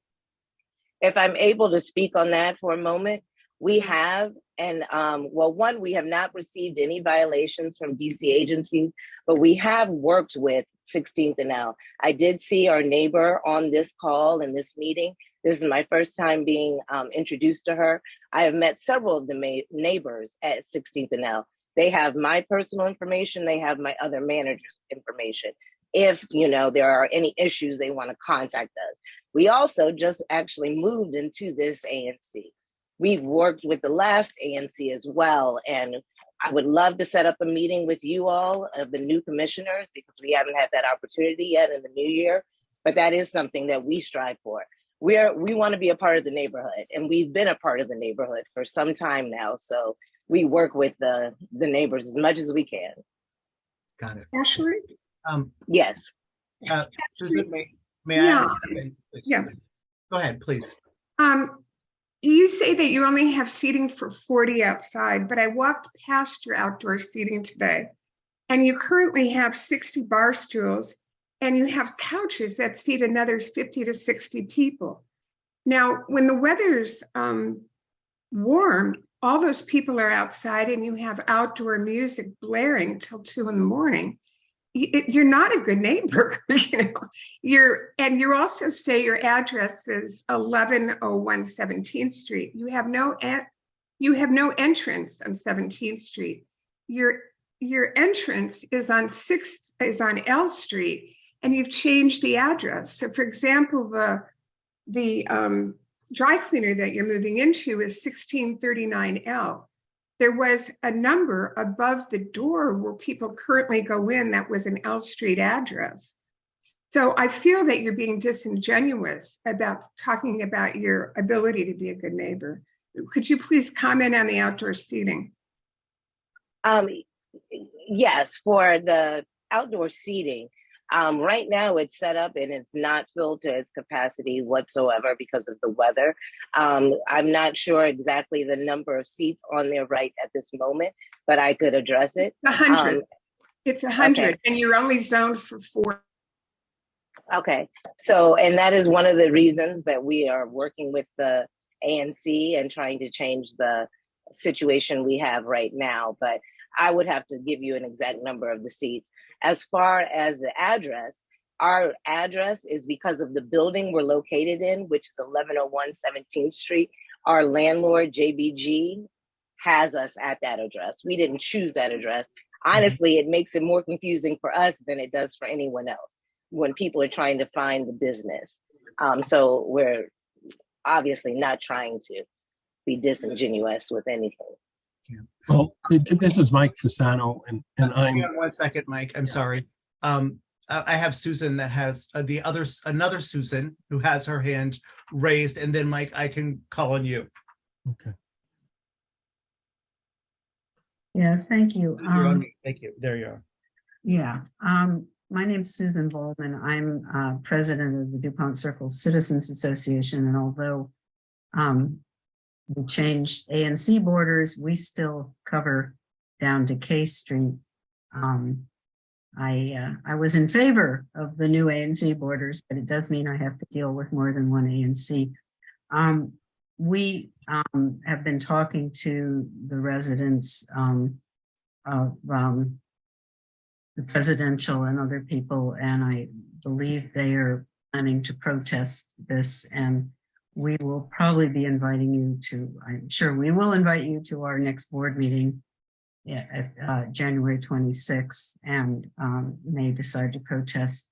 I think I'm going to let the people the residents who live nearby talk about their concerns, but I would just encourage this ANC to protest so we can all get together and get a settlement agreement that gets things in writing. We don't have a motion on the table at this point.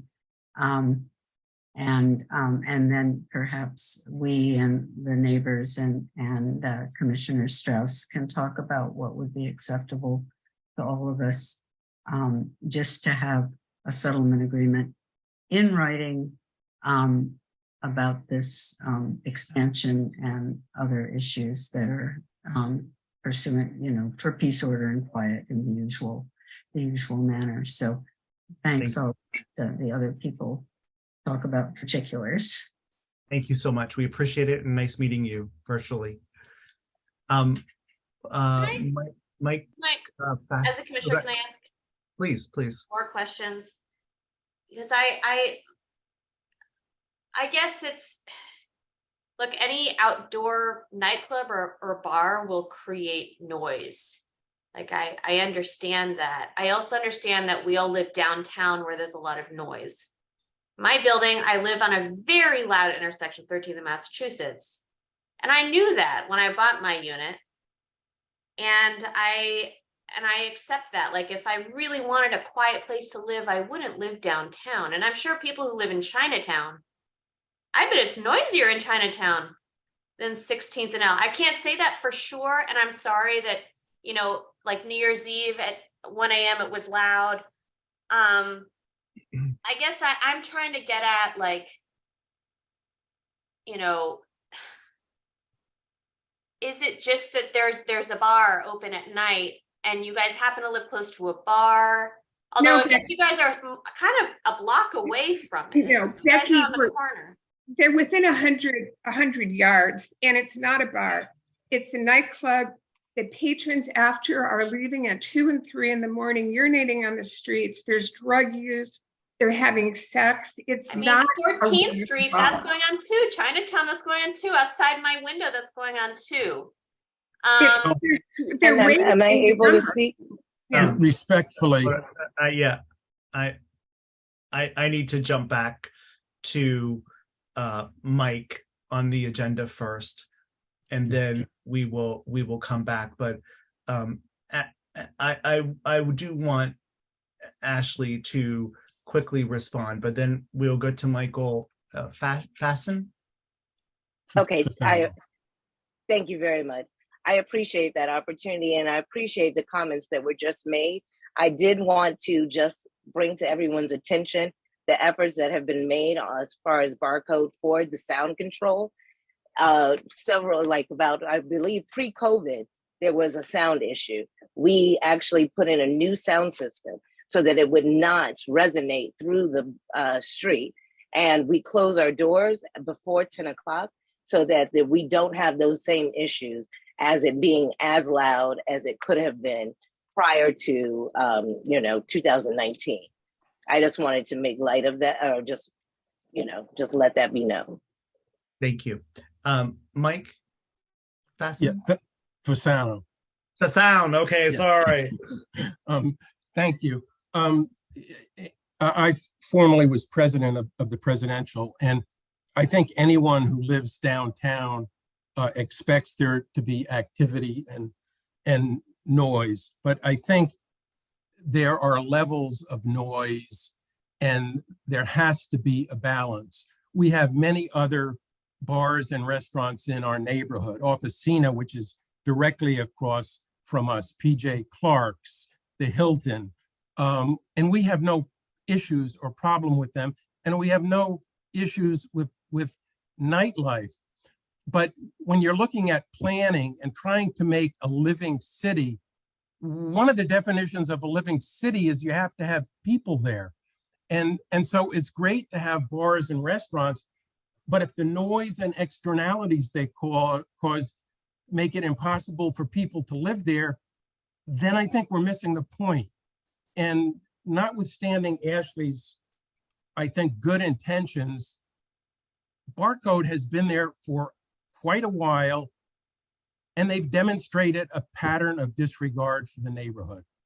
Now, we protested their renewal in 2015 because they had a permit that allowed them to seat 44 people outside, but they were routinely having over 100 people in the outdoor area. And they claimed that that was okay because they weren't sitting and the capacity limit was only for seating. Abra reflected on this and memorialized that their total outdoor capacity was 44, and they have flouted that. They routinely put as many as 100 and more people outside. And so it's, I don't know which, I guess it was Nixon, trust but verify, or Reagan. They just have at every instance violated. This is a place that had a murder on the premises. The nature of their operation is not consistent with any element of residential in the area. And I think the idea of expanding their capacity is, it's fine if you just don't give a damn whatsoever about the residents. And again, we don't have problems with ABC licenses, but people pour in from outside the neighborhood. They stay open till 2 and 3. and they create noise disturbances. We've documented that, and we can document it again. And to Ashley's point, they do not close the doors at 10 o'clock. They do sometimes when one of our residents goes and complains, but they routinely leave those doors open. We wouldn't be here if we didn't hear the noise. My gosh, we have better things to do. You guys, I have to tell you, I think the commissioners are spectacular to devote as much time and energy as you do. But as far as I'm concerned, I'd rather be doing other things. I don't think there's any solution in which they have a larger footprint than they do now that leaves us with any kind of balance in the neighborhood. And again, balance is critical if you want to have a living downtown. Thank you so much. Thanks so much. Go ahead. I'm sorry. I just want to add one thing. I spent $11,000 putting soundproof windows all the way around my apartment to prevent, so I can sleep. And I can still hear the noise from Barcode. So, please, I invite the commissioners to visit them at 2 a.m. and see how noisy they are. Yes. Is this after their new sound system? Yes, after their new sound system. Mandela, go ahead. Yes, Commissioner, I just wanted to respond to Mr. Fasano that 2015, that was old ownership. That was the distinction that we were trying to make, that a new ownership came into being in 2019. And since then, we have, ABRA has not given us any violations for overcapacity in our sidewalk cafe. We did not, our 2022 September renewal was not protested. I know that the new ownership works very closely with all DC departments. I know they work closely with MPD. They encourage ticketing of illegally parked cars. They encourage arrests and, citations of any violations. We can give you pictures. With all due respect, we can give you pictures to document well over their capacity outside. And we live there, and it's been noisy since 2019, and they have routinely violated their outdoor capacity limitations. I don't care what your new owners say. Okay, thank you very much. Thank you. So commissioners, do you have any other questions or comments?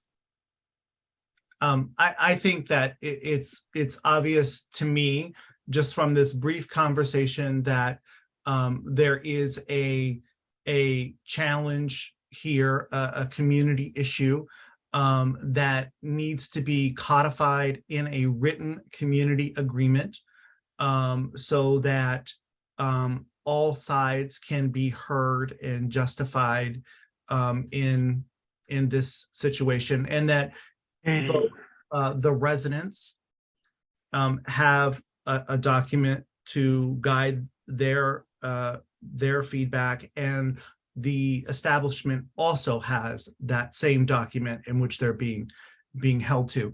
I would like to move that we protest this license for Barcode, the substantial change to their license, and with the goal of pulling all sides together to establish a comprehensive community agreement to guide further disruptions. Is there a second from our commissioners? Second. I'm sorry, who seconded? Oh, Commissioner Strauss. You don't light up green for me for some reason, and I hear the voice and I don't know who seconded. So thank you. Thank you, Commissioner. All those in favor, can you please raise your hand? So four commissioners voting in favor of the protest. Let me just advise Ms. Spiller, we look forward to working with you and kind of figuring all of this out. What I will do is I will I want us to get started on something like this, and I can work with your council on getting some things down and hearing some voices from folks. Okay. I will let the community members know that any group that is impacted by the establishment may protest to ABRA. And there's on ABRA's website, there is a list of who can protest and what protests can be made, why a protest can be filed. The thing that I did want to indicate, if the ANC establishes a community agreement prior to other groups protesting, then the ANC will knock out the other groups from the protest. So I will be that's not entirely true, because if we protest, we can go forward, and then the group of 5 can go forward. That's the ABRA rules. The community civic groups can go forward even if the ANC doesn't, although I hope it doesn't come to that. It never has before, but that's the protection. Absolutely. Yep, absolutely. But the ANC usually knocks out a group of 5 or more community members. If a civic group is in there, maybe that is different. Both can go forward then, both the group of 5 and the civic organization. Those are the new from 2013. Got it. Okay, fine. I just will put that forward. I hope it doesn't come to that. Yeah. I hope neither do we. Yes. So I will reach out to council for Barcode. We will establish a meeting. Who else? The DCC A with Susan. Are there others that are leading protests? Yeah, we haven't had a board meeting and voted on it, but I expect that we will. And I guess there's 5. I don't know who's the representative for that. Susan, should I invite you, the other Susan, to this? No, we have an attorney. I'd like our president to speak, our presidential president to speak. Are you there, Larry? Yes, I raised my hand, but got overridden. Oh, I'm sorry, Larry. I didn't see your hand. No problem. I've found this meeting tonight very interesting in that there's been a lot of discussion about revitalizing downtown, about wanting to bring people into downtown, to bring them to the local establishments. And I think that's great. However, someone said, have them hop on the metro and come on downtown and have a good time. Well, the metro stops running at 1. So that when establishments are open until 3, that makes it a little difficult for some of those folks to get home if they're running on the metro. In the discussion about Green Court, I heard a lot of voicing of, we don't want it to impact our neighbors. We don't want to create issues. And I think the presidential issue is we don't feel as though Barcode has been a good neighbor to us. And that goes far beyond this ownership back to previous ownerships. But this ownership, I can't say I've noticed a lot of difference. I do know that during COVID, they did lose their liquor license for probably 30 plus days. There was they finally agreed on something to be able to get their liquor license back. The traffic as they're leaving during the time they're open, people pulling up, dropping off folks, sitting there waiting for folks to come out. It does block up Bell Street, which is got parking on one side. It has the bike lane on the other, and then the left turn lane. So when I hear the discussion about Green Court and how different commissioners had been there, well, maybe they need to come and sit in the presidential and in some of our units at 2 and 3 in the morning on weekends. And as Susan said, she spent a lot of money making her apartment more soundproof. Well, we have a number of residents in the building who have done that.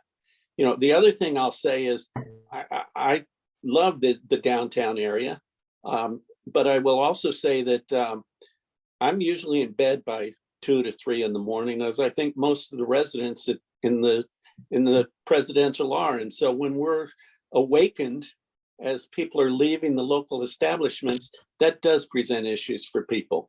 And when they seem to be coming up L Street from the Barcode direction, it's hard to say that they're coming from Officina, which closes around 7 in the evening. They're not coming from the Hilton. They're not coming from Midtown Center, where there are a number of different establishments. They're coming up L Street from the direction of 17th.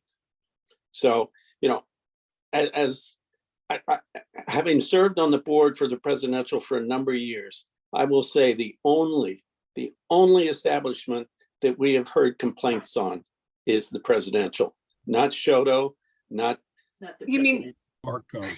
Barcode. I'm sorry, the Barcode. I knew what you meant. Yeah. Awesome. We don't hear from the Midtown Center folks. We hear it from Barcode. Great. Thank you. So I'll reach out to you, Larry, and Susan, and we'll get something established with council. I want Larry to represent us. He's our president. I just wanted to say, as a senior citizen, I can't leave my apartment. I can't get into my car because they block parking in front of the parking lot. I can't get to the metro station because they block the sidewalk. I got it. I'm hearing you. The Adele will also be joining the protest. But we have every confidence with your sincere help that we should be able to work out an agreement. And I think that's everyone's hope. Yep, absolutely. Thank you all so very much. I appreciate you being here tonight and taking the time to be here. And we will get started working on this. Thanks. Thank you. Thank you. Next on our agenda, I think this is, you're staying on with us. Yay! Surprise! Surprise! We have kitchen and cocktails at 1300 I Street. This is for a new retailer's Class C restaurant. It is Abra 1233472. Yes, and I believe actually Mr. Kevin Kelly was trying to get on this call. I'm not sure if he was ultimately able to. So I'll do a quick introduction and see if he's able to get on the call. But essentially, this is going to be a comfort food restaurant. It originated in Dallas, and so it's, a lot of flavored fried chicken and a creative twist on comfort foods, as well as a creative craft cocktail list. The seating capacity indoors, it's located at 1300 I Street, which is the Toro space. Got it. And the seating capacity indoors will be 233 and total occupancy load of 602. And a sidewalk cafe with 24 and a total occupancy load of 44. I did realize there's a typo on the nature of the operation. The live entertainment, which is planning to be live music, will be limited to indoors, not outdoors. Got it. Has this been adjusted at Abra? I actually just noticed it myself, so I'll make sure that Abra adjusts that the entertainment endorsement is for indoors. Okay, that is great. Entertainment. Yes. And there, to my knowledge, there are no residential on that building. There's the Franklin Park across the street from that. Exactly. I am not certain to the west of, is it 5th? Would that be 14th? I guess it'd be. I guess it would be 14th to the west, and then 14th. It's between 13th and 14th on I. Is that right? Exactly correct. On the south side of I. So. Is that where Toro used to be located? Exactly. It's taking over the Toro space. Okay, I've been there. I don't have any concerns or issues with this establishment. Commissioners, do you have any questions or comments? Nope. Oh, I actually have a quick question. Is there, I don't remember because I think Toro Toro closed some time ago. Are you expanding the existing sidewalk space or just utilizing the existing sidewalk space? We're going to be utilizing the existing sidewalk space. Okay, thank you. Got it. So I don't have any concerns other than I just, it's a narrow sidewalk there, but I think it's already existing, so not an issue. No, exactly. And we can widen it even if we wanted to, just by DC laws and regulations. Right. Got it. Thank you. Of course. Do community members have any concerns or questions? Is there a motion on the floor from the commissioners? I can make the motion, I think, to write a letter of support. Is that the right thing to do? Okay. Thank you. So I will make that motion.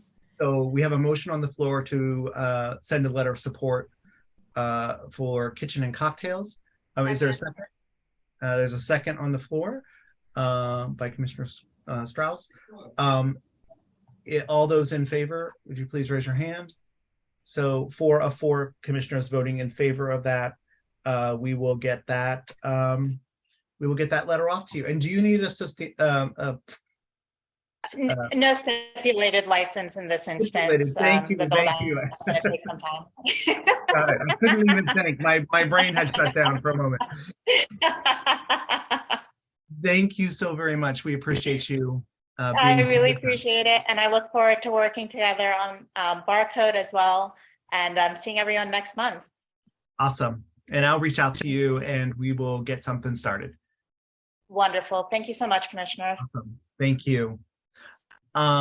Next on our agenda is TWBDC Chinatown LLC. This is Tom's Watch Bar. This is a renewal license. I incorrectly put new retailers Class C restaurant license.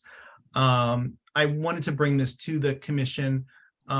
Is anybody representing Tom's Watch Bar tonight? Okay, I just wanted to check on that, to see if anybody was on with us.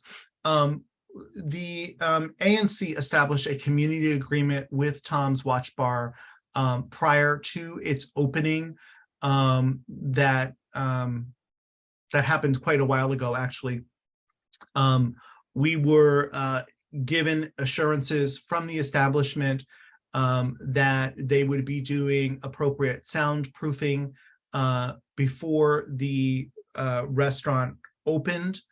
And there are residents that have been complaining of noise in the establishment, in their residences, that are keeping them awake and that are being disruptive.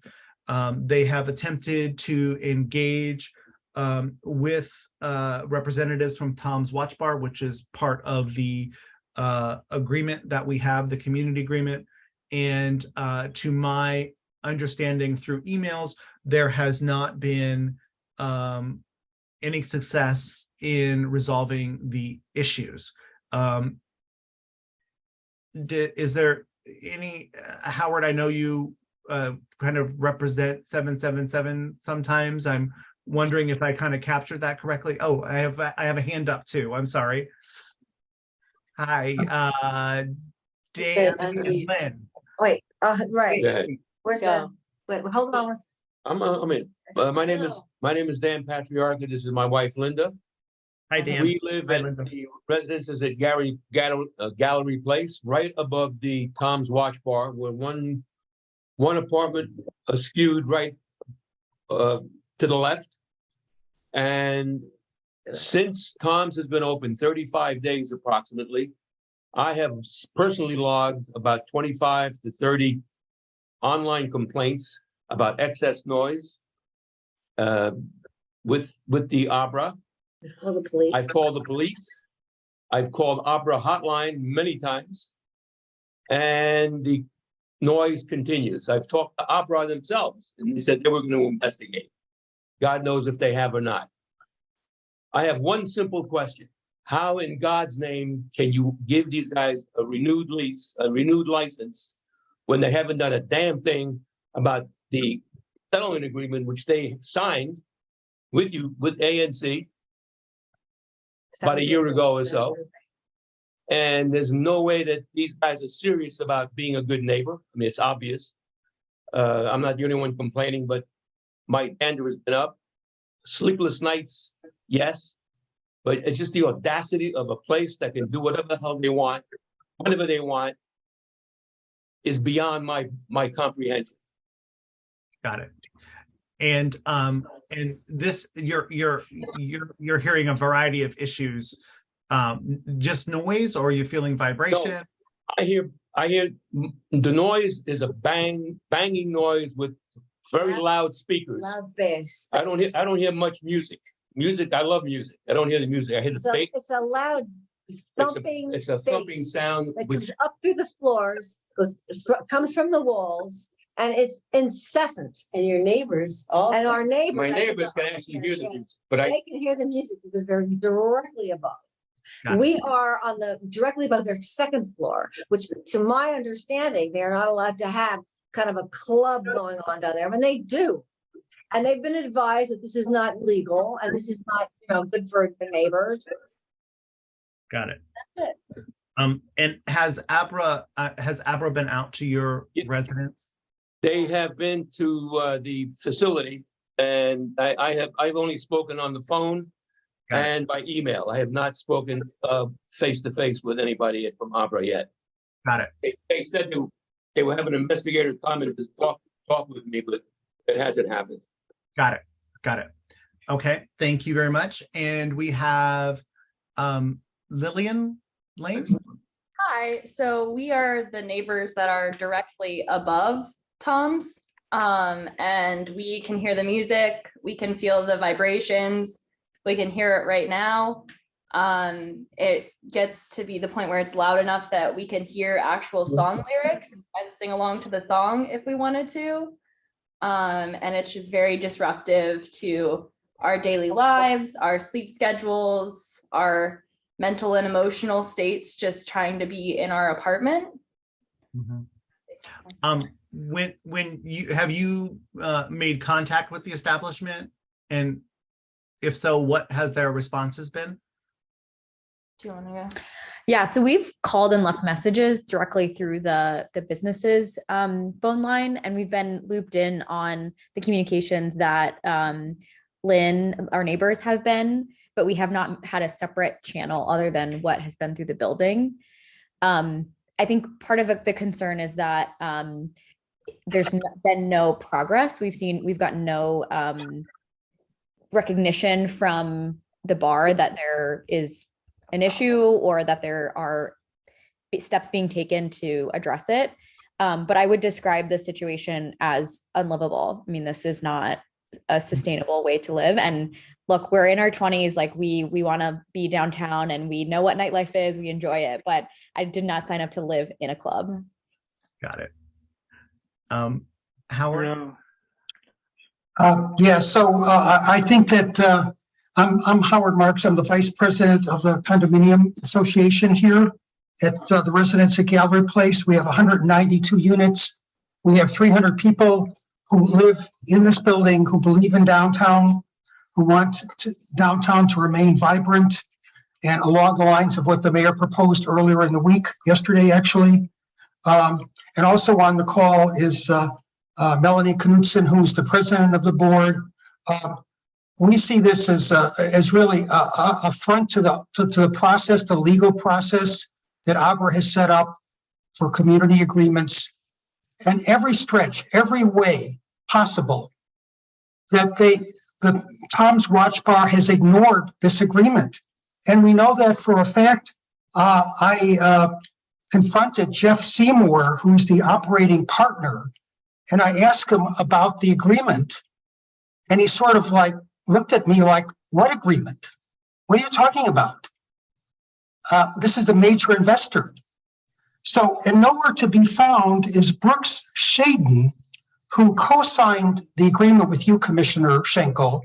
Nowhere is this Brooks Shaden to be found. And instead you have Jeff Seymour, whose business card says he's the operating partner at the Capital One Arena. Well, that's not neither here nor there, right? But so we have sort of like, I don't know, something that there's no faith, there's no good faith here. It's a non-good faith agreement. It called for, like, as Ms. Lane had said, that there should be a point of contact. The agreement says here in black and white that there should be an individual assigned to handle any noise complaints by Tom's Watch Bar. No such person ever designated. It said here in the agreement, in section 4, the applicant further agrees that it will remove 2 subwoofers in the walls of the establishment prior to operating. They're still there. I mean, they're still there. The applicant agreed in agreement that was signed with you, Commissioner, that they would ensure that all reasonable measures would be taken so music, noise, and vibration are not audible within the adjacent residential properties. That is a legal agreement that was signed by Tom's Watch Bar in good faith, and totally broken. A broken agreement. Awesome. Thank you. Thank you, Howard. And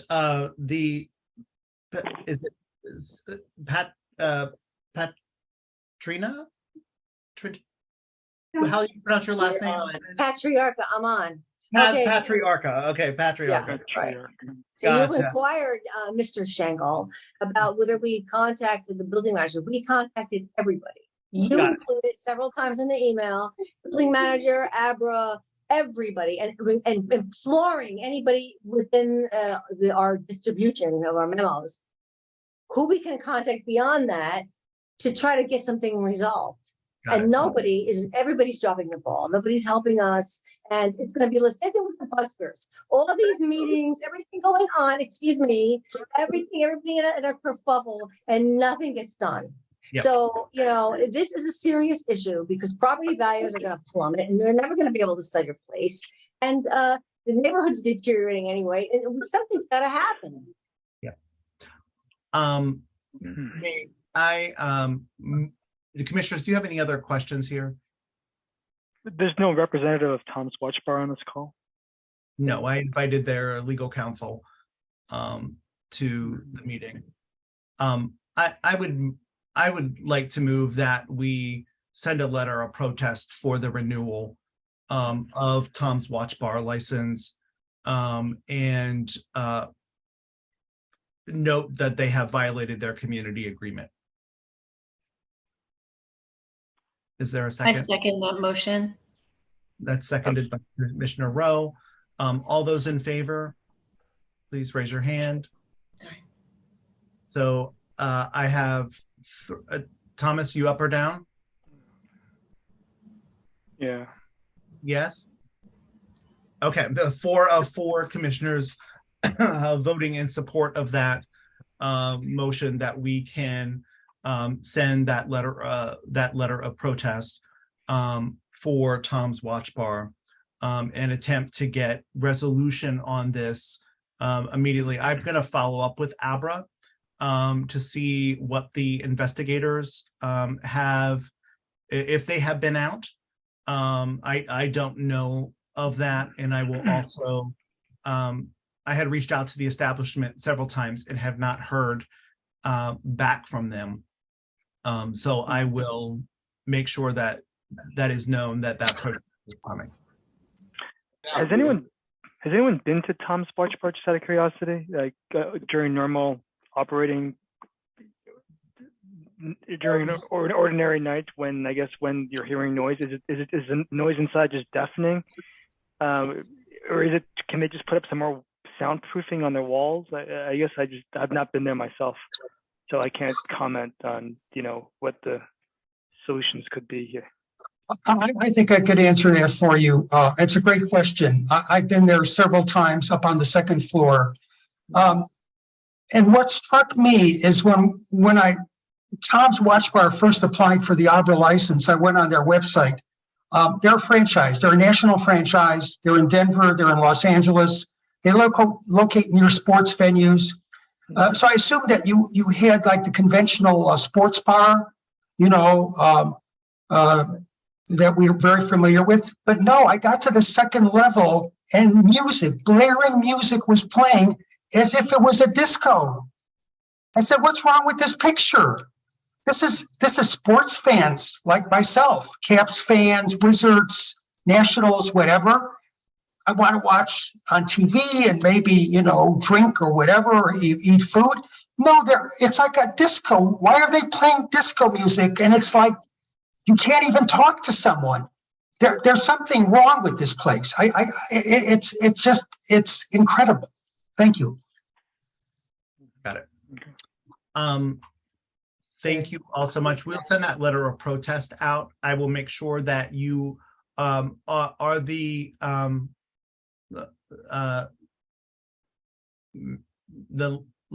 lanes. Are you? One more point. Are you on the email chain? Yes. You are. Okay. And Yes. Linda's group is too. So I will make sure I copy you all on that. I have another comment. One additional point. Somebody wants to have a soundproof. At whose expense is the soundproofing going to happen? Many people in this building have had soundproofing from the buskers, and they said it barely counts. So what is this? It's on us. It'd be on the bar itself. Like the Toms would put soundproofing on their walls. Well, that's their responsibility, but I'm not sure that's going to solve the problem. Because vibration goes through the walls. It doesn't go through may not go through the barrier. It'll travel up the walls. Banging a drum, for example, soundproofing doesn't work. Anyway, for your information, Abra told me over the phone that when they visited the establishment, they went to the second floor, and indeed, it was operating illegally or against the policy of Abra. I don't know what to call it, a discotheque or a club, whatever it was, and they were cited. I don't have a copy of the citation. I was just told verbally that they were cited. I will get a copy of that. And they still play music on that floor. It hasn't changed. So they obviously don't give a damn about what residents care about. Got it. A restful night is impossible with that place in operation. And that second floor where they illegally, supposedly, blasting this music is directly under our bedroom. So the floors actually vibrate. Got it. I will reach out to them and get this process started and pull them to the table as well. So thank you. Commissioner Schenkel, we are extremely grateful for your reaction and your quick reaction to this. Our condo board unanimously agreed last week in a meeting to oppose the renewal of this license. We're going to bring in we've looped in our general counsel for the Condominium Association. We're quite serious. These people cannot be trusted. Thank you. Thank you so much for that. We have two additional items of business this evening that I want us to get to. The first item of business that we have related to transportation and public space is about 501 H Street Northwest, all about burgers, Chinatown, and the establishment of a sidewalk cafe there. I see that Mr. Afabar is on. Is that correct, Mohammed? Oh, I have it spelled a little differently. If you're talking, you need to unmute for us.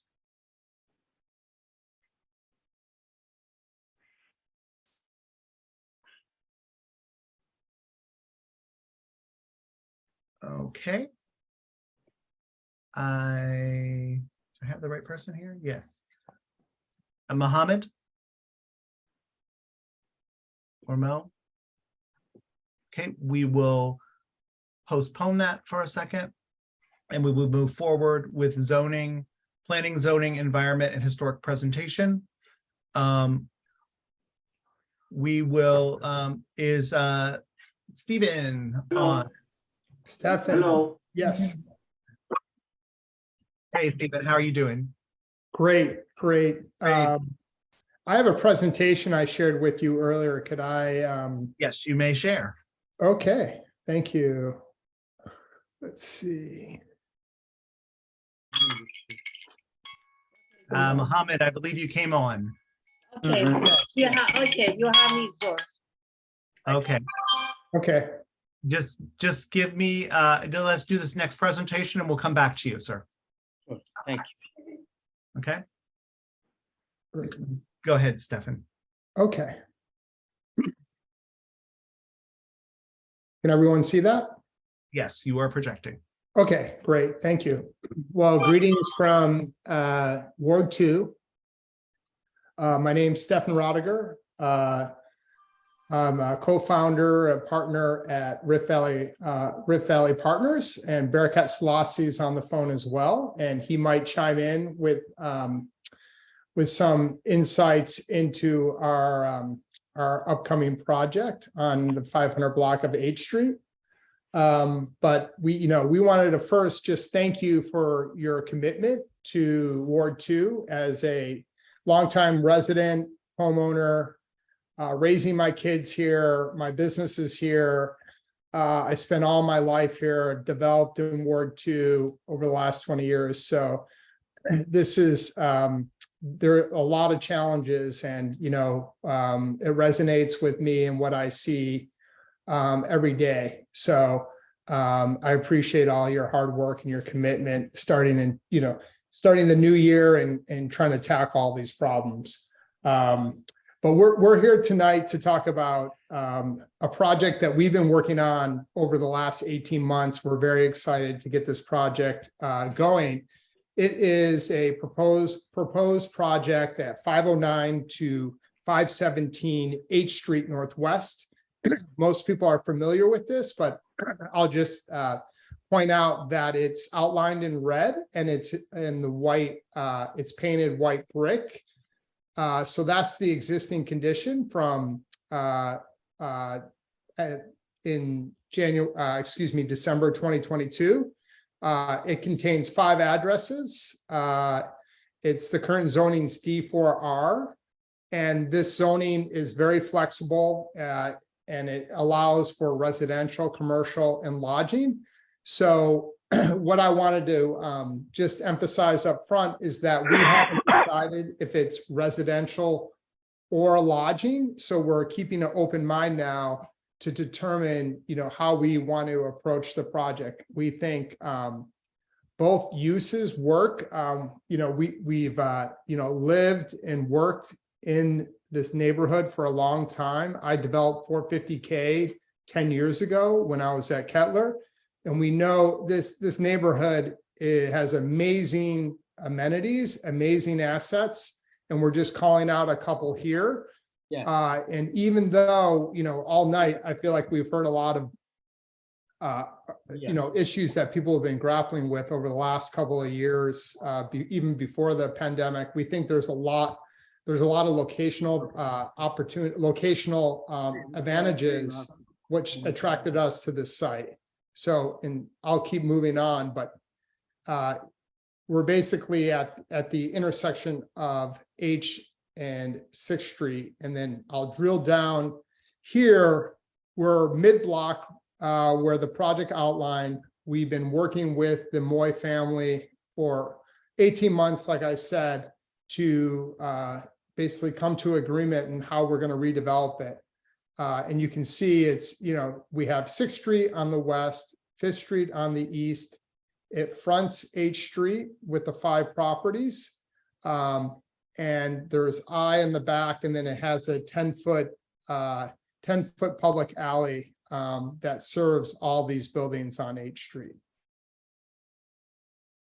And what we did is we put together some images, which most people know the context and the surrounding buildings and intersections, but I just wanted to put a couple images together just to show the uniqueness of the place, the historic buildings, and what we appreciate about not only, more specifically about Chinatown and Gallery Place, that there's a lot of beautiful architecture here. And these are some of the images we're going to show at the HPRB hearing, and put in our application that's due on January 20th, so we can go in front of HPRB February 24th. And I have to say is that we have been working with Steve Calcutt at HPO, over the last year, multiple meetings, and we finally came to a design that we're going to show you the preliminary concept that he's, verbally, kind of supported us and approved us to go forward with submission. So this is a proposed massing that we're working with Cunningham Quill Architects, who are based in DC. That it's basically a project that is 100 feet tall, 9 stories, and it has incorporates taking the historic and doing an adaptive reuse of the historic building, and doing an addition in the back, 9 stories. And we're yielding approximately 47 units and 43,000 gross square feet.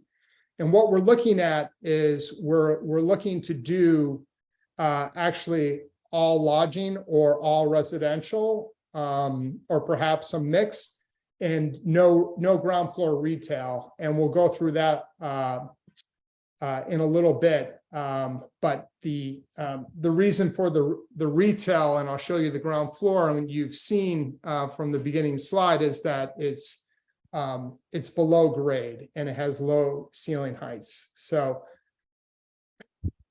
just to go further, working with Steve Calcutt, we worked through a setback with the setting back from the historic building's footprint and then going up behind it. And he was comfortable with these view sheds from both the sidewalk when you're walking on the north side of H Street, adjacent to the historic buildings, and then on the other south side of the building. And those are the pedestrian view sheds from the sidewalk. And I would say that going up to 9 stories, up to 100 feet, you start to get views of the National Mall, as well as the Capitol. So there are very good views once you kind of get up past 5-6 stories.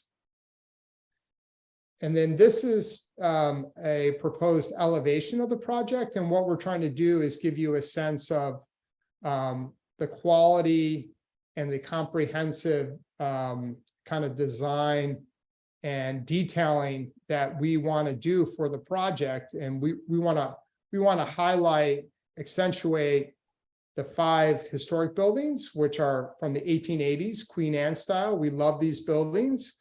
And, we're going to put in new windows. We're going to restore the buildings, the historic buildings. The entrance will be at the current full key, which is at grade. It's the only building that's at grade. So that will be our front entrance. It'll have on the ground floor, it'll have a brand new storefront. So all the signage you see, existing signage that's there, of course, that will all be removed and everything will be brand new. And this will primarily be it's going to be stone cladding or brick building with metal panel accents, and some maybe more metal paneling on the top floor, the 9th floor. And this is some detailing that we showed Steve Calcutt just to see if he was okay with our initial designs, and we incorporated some of his comments. Now, getting to the ground floor, we like I said, the building entrance for the 47 units, or the 47, it could be lodging or it could be residential, will be at the full key.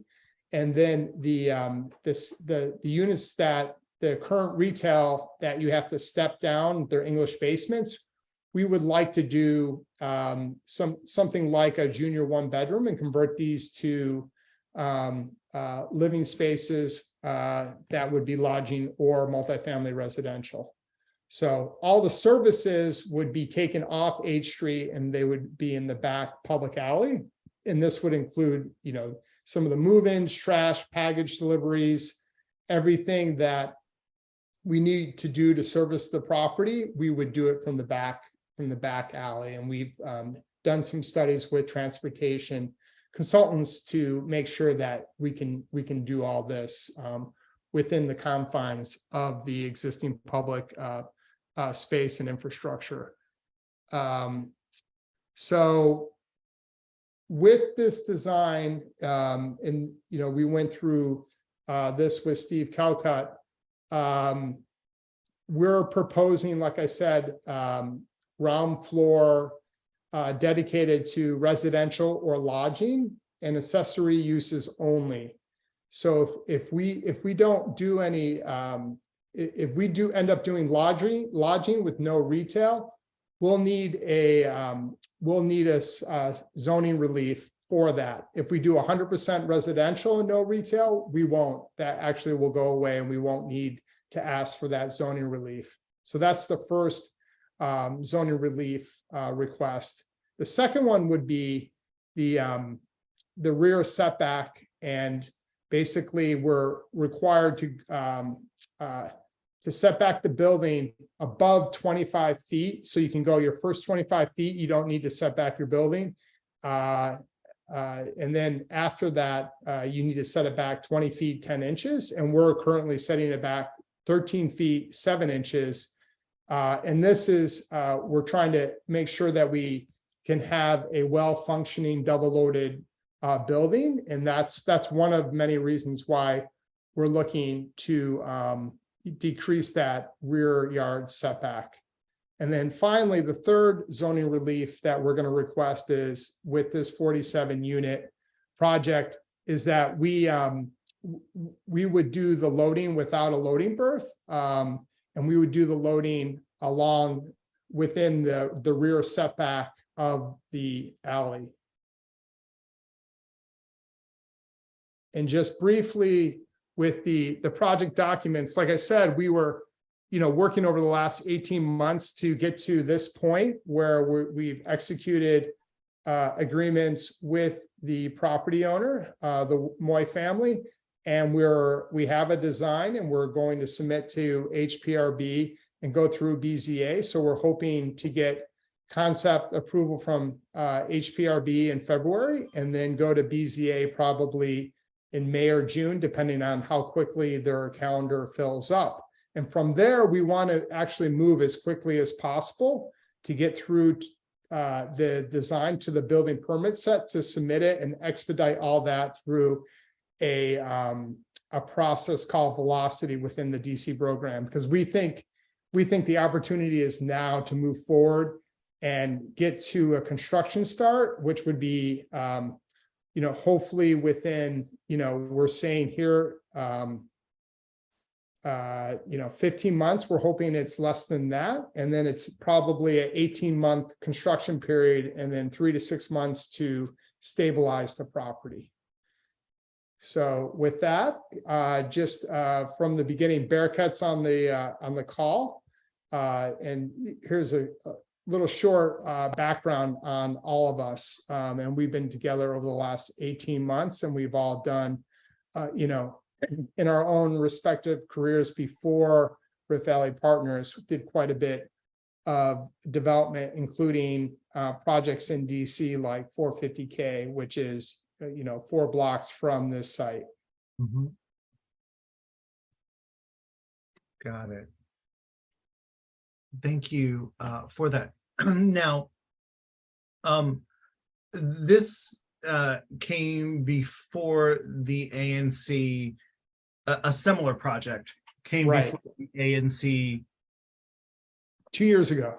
It was 2 years ago, just 2 years ago.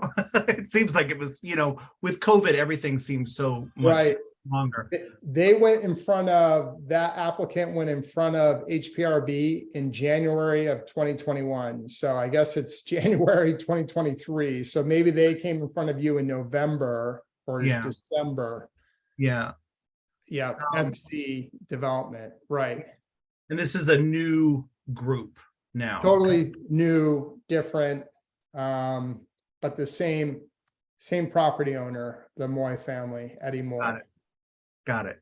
And a couple of questions. Let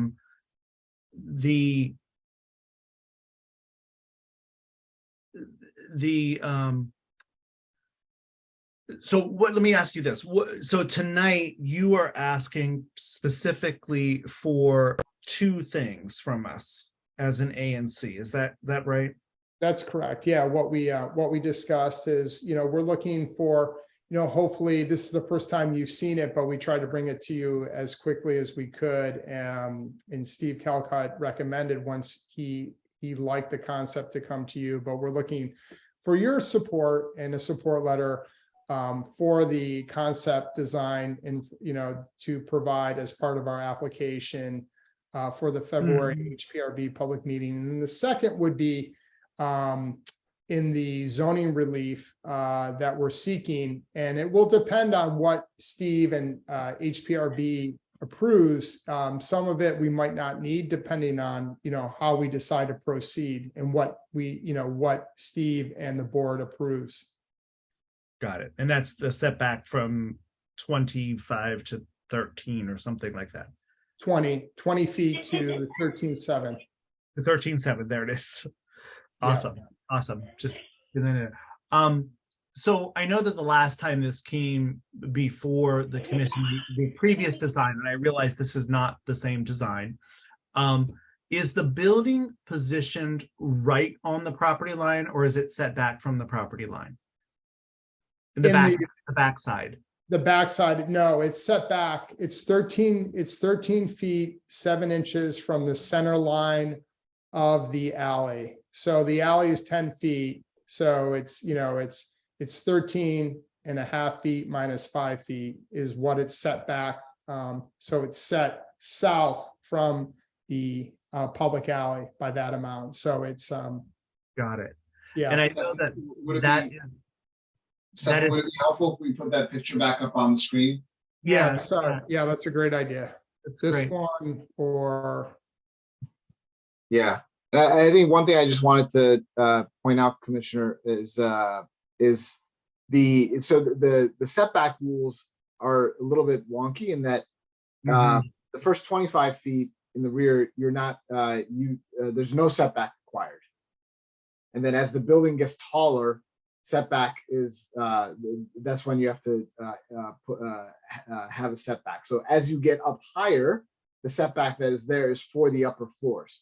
So I guess the compromise, the relief that we're requesting is that, instead of setting our building on the building line, on the property line as we could have on the lower floors, we set it back already 13 feet, and we went up continuously with that as kind of and that allows us, that both gives us a setback along the entire rear, but where we're a little bit out of zoning compliance is that on our upper floors we're not set back as far as we as the code requires. Got it. That makes sense to me. And I know that the previous discussions that came to the ANC, members of the community were very concerned about one, access to delivery in that alleyway, because that alleyway is very tight alleyway with little room, and I think the last design was building on the property line itself. So this is a modification from that, definitely from that other design. And just to clarify, there's 2 points of entry, right? There's on 5th and 6th Street to the alley. 5th and 6th, yes. 5th and 6th streets, yes.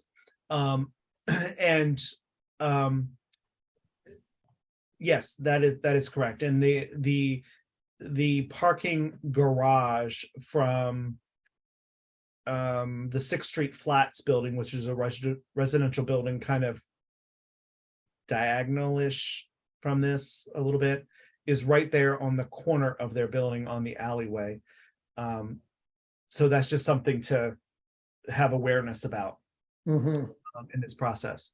And it looks like where it says water here. It looks like is that back farther, or is that where the existing building is at now? No, where it says set back even further. That's set back even farther. So you're giving, it looks to me as if you're giving the residential building there additional space. They were concerned about, of course, being able to see in each other's windows and things like that in this design concept. And I know that's maybe a little farther down the road. But I overall, I think this design for this property makes sense. Did you find a covenant on this block indicating that the height of the building could not be taller than the church steeple?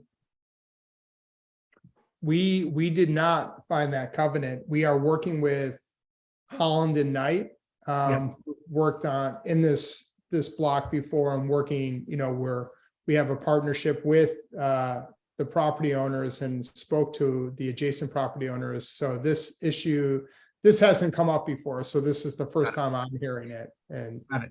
I'll just look back through my records, but I kind of remember that as being an issue previously. That also came to light, and I can't remember what the outcome of that was, but I know there was something to do with the church or the church steeple and that. And have you communicated with the residents of 6th Street Flats? A few, but not okay. officially. Yep. Okay. But not through the association. Not through it, but they kind of know this is coming, or people know that something is coming to this property. We're currently doing the outreach for everyone we can reach out to. So and you were one of the first, or the first that we reached out to in 2023. Got it.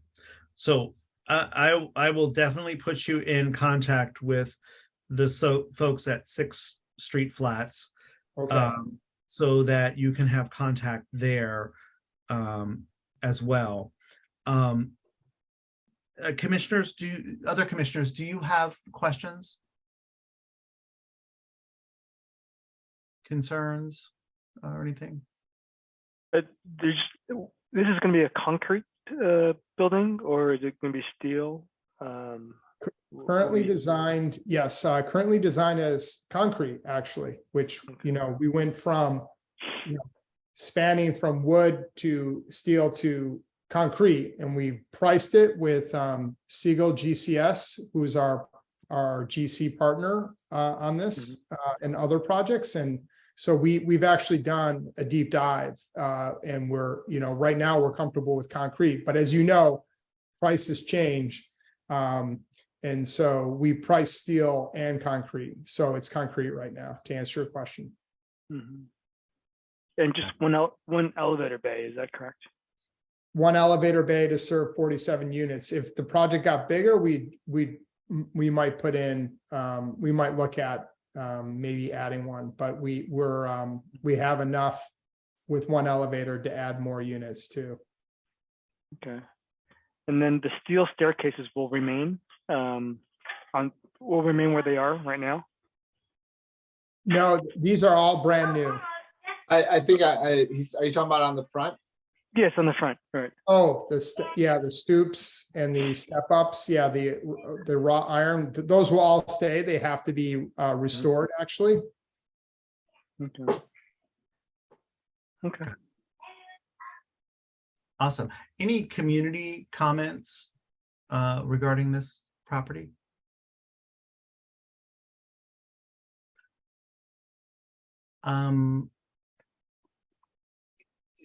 I think this looks like a good design for this property. It's still in its development phase as what is happening with it. It does give more space to the alleyway, which was a concern last time in this process. I think it's great that this would be a redeveloped portion of Chinatown area. And I would like to move that we send a letter of support for the design, for the initial design concept, and for the requested zoning relief in the back of the building. A second. And all those in favor, will you please raise your hand? So 4 of 4 commissioners voting in favor of that. Stefan, I was wondering, can you draft a letter for us or some concepts regarding the setback provision so that we get it right? Yes, absolutely. And we'll work with Holland and Knight, our zoning attorney, to get that to you. Got it. And I will just dig back through my records. Something in my brain's triggering that I have something related to this, but it may not be the case. Okay. Yeah, we appreciate that. If you could provide it. We really appreciate the you flagging this issue about the covenant, because if that exists, then we need to flush it. We need to flush it out as soon, sooner rather than later. But sooner rather than later, exactly. Yeah, exactly. We did do a title search. Holland and I did a pretty extensive title search at the beginning of our due diligence process, and it didn't come up. But maybe they just need to expand the circle. Maybe we were just looking at our properties and maybe not surrounding properties, etc. Yeah, and I could be totally wrong. So I will dig through this week to try to find that documentation and send you what I have over there. Great. Okay. Appreciate the opportunity and look forward to working with you guys. Awesome. That sounds great. Have a good night. Have a great night. Thank you so much. And thanks for hanging in with us. That's educational. Thank you. Sure. Thank you. And I want to jump back and recall then the 501 H Street All About Burgers Chinatown and their sidewalk cafe. And Mohammed, are you with us? Yes, I'm with you. Hi, how are you? I'm very well. You're not tired, long. Oh yes, I'm tired. But I'm glad you approved the last one, because that alley is terrible. Oh. I'm the corner. I have a lot of problem over there. A lot of to fix this building with the people over there. I have a shelter in the back of my building, and everybody from the other building, they come over there. We have a big problem. Anyway, I appreciate it, your time and concern about my project. For a long time, I worked with Steve Colcott, and I work with you too. I send you my architect send you the drawing and several things you want me to fix it. My architect fix it, and he is with me. If you have any question about let me just pull this up. Sorry about that.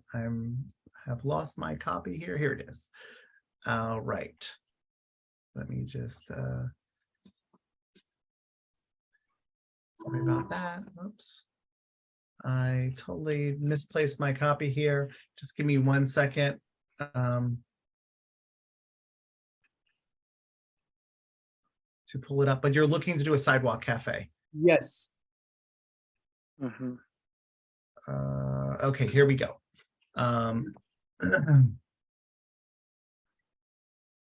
Yeah, I apply in 2019, and then I reapply again 2022, and work with you guys, and I hope you help me to clean up that corner. Really, I love this building. I love the city. I would like to upgrade it and work with you guys. Right. Absolutely. So could you tell me a little bit about the plan? My architect with me if you need Yes. Good evening. My name is Hamid Momni. I'm an architect with Buildix, so I'm based in Fort Church, Virginia. I am helping Mr. Mohammed to get the sidewalk cafe approved. The proposed area is 330 square feet. We are proposing 11 tables, 22 seats. 2 of them will be ADA compliant. There will be no cover and no umbrellas. Mm-hmm. Got it. And is there currently a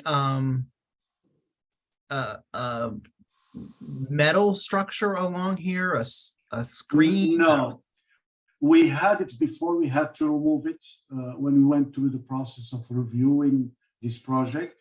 I got it. We don't have enough. We don't have enough path for pedestrian. We had to 8 feet from the planter box. Mm-hmm. So there is no way to put the screen because you need at least 36 inches to walk behind the screen to serve the tables. Yes. So there will be no fencing here, or? No, we are just proposing 2 planters, one on each side of the area, just to kind of put a barrier on each side. That space. And will you be serving alcohol out here at any time? No. No. Okay. Got it. And this looks like a great use of this space. This is on H and 5th Street. The Pat Handy shelter, the legacy site, is directly behind this site. The building that we were just talking about is going to be to the, if you're looking at the front of this building, will be to the left of the front of this building, down absolutely. Down. It's just giving people perspective on this. I think this is definitely a narrow sidewalk. You do have the space to put this in, and I think that this is a great use for this area. I would be concerned about your neighbors to the north using your tables. Or potentially, making sure that those chairs are secured when the property is closed, so they don't wander off and be used all over the street. That would be my concern with that, but I don't have any issue with this sidewalk cafe. Commissioners, do you have any issues? Michael, were you just suggesting that the tables and chairs be locked down so they don't migrate? When they're not open. When they're not open. I think that you will probably have, until when this opens, this establishment, there's going to be some educating that is going to have to happen with the residents probably there at the shelter, because I know they congregate down here along this wall. That happens. Yeah, so I would say that we need to make sure that it's secured in the evenings. Right. The only thing that I would recommend or suggest would be that whenever I go out to an outdoor patio, I like to have not sit directly on the pavement or the sidewalk, but be on a elevated patio of some sort, like maybe 6 inches above the sidewalk. There's tracks.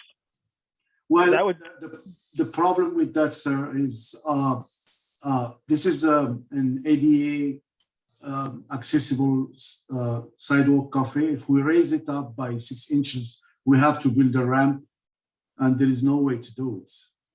Right. And I could be wrong about this. you probably don't have enough room on this sidewalk to Yes. build that, because you do need I think 48 inches, 36, 48 inches Yes. of space from the inside of the planter to the, whatever the structure is. It's a great question, but I agree with you. This is, I don't have any issues with this. Any other questions or concerns? I would move that we send a letter of support for All About Burgers and their sidewalk cafe. A second. Seconded by Commissioner Lee. All those in favor? So 4 of 4 commissioners voting in favor of that. Thank you very much. Thank you very much. Thank you. When do you anticipate opening? After we have all the legal permit, stuff like that. We are waiting for this. Then Steve told me to, he supported and we can open a restaurant. Probably the end of February. I have to have a inspection, and then health inspection and business license. After I have all this, we are ready. Long time, but yeah. Mm-hmm. So you won't need a liquor license here, will you? No, we just serve fresh food. We have fresh hamburger, and everything we make it over there. We have a fresh bread. We buy potato, wash it, cut it, make it French fries, onion. The same thing. We make ice cream for milkshake. We don't. I don't drink liquor myself, and we don't drink liquor at all. No, this establishment I don't need liquor. We don't need it. No, we have enough problem from the back. I don't want it to serve alcohol over there. Mm-hmm. Got it. All right. Thank you very much for that. We have commissioners. It is 9:30. I want to ask 2 questions of you. Do you we have a conversation to have about potentially hiring an administrative assistant and a minute taker for our meetings. Do we want to have that discussion tonight, or do we want to delay that until we can gather some more information that we were talking about? I mean, I think everyone supports it. Yeah. So should we move forward with the hiring of those 2 positions then? Mm-hmm. Awesome. So is there a motion on the table to do so? Second. Okay. Yes, putting for a motion, yes. Got it. And there's a second? I'll second. And all those in favor? Yeah. Boom. Okay. 4 of 4 commissioners voting in favor of that. The other last item of business that I have on the docket was the purchasing of business cards for the ANC commissioners. I would like to move that the ANC supports the printing and development of business cards for the ANC commissioners. Second that. Okay. Seconded. And thirded, I guess. Seconded, thirded, and fourth. So all those in favor? Is there a template that we're going to use, or do we design it, or what's the? I can send you the template that I used, but you don't have to use that. We do not, the ANCs do not have a formal template. At least they have not had a formal template. At this point, each ANC kind of develops their own.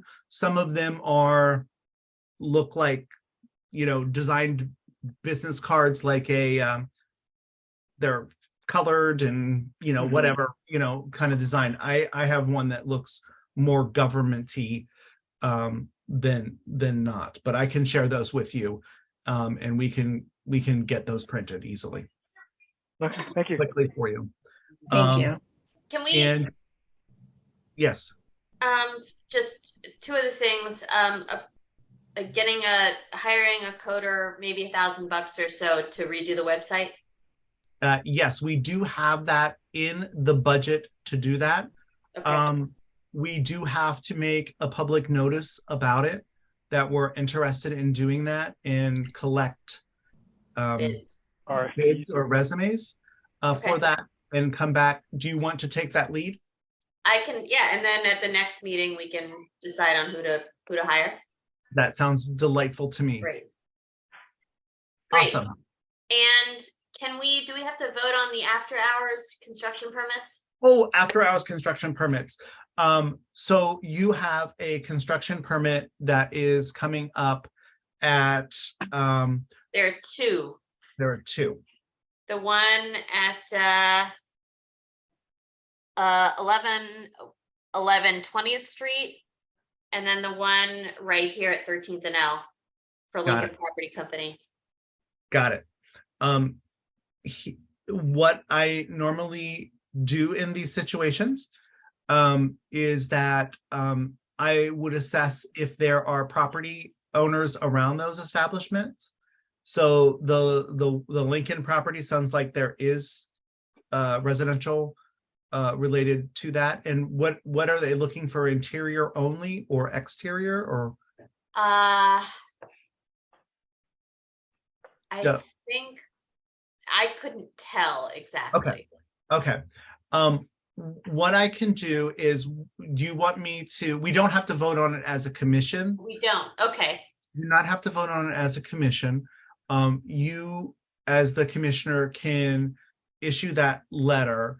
If you want me to engage with them and kind of show you what I do with them, I usually send an email to them asking for their current building permit.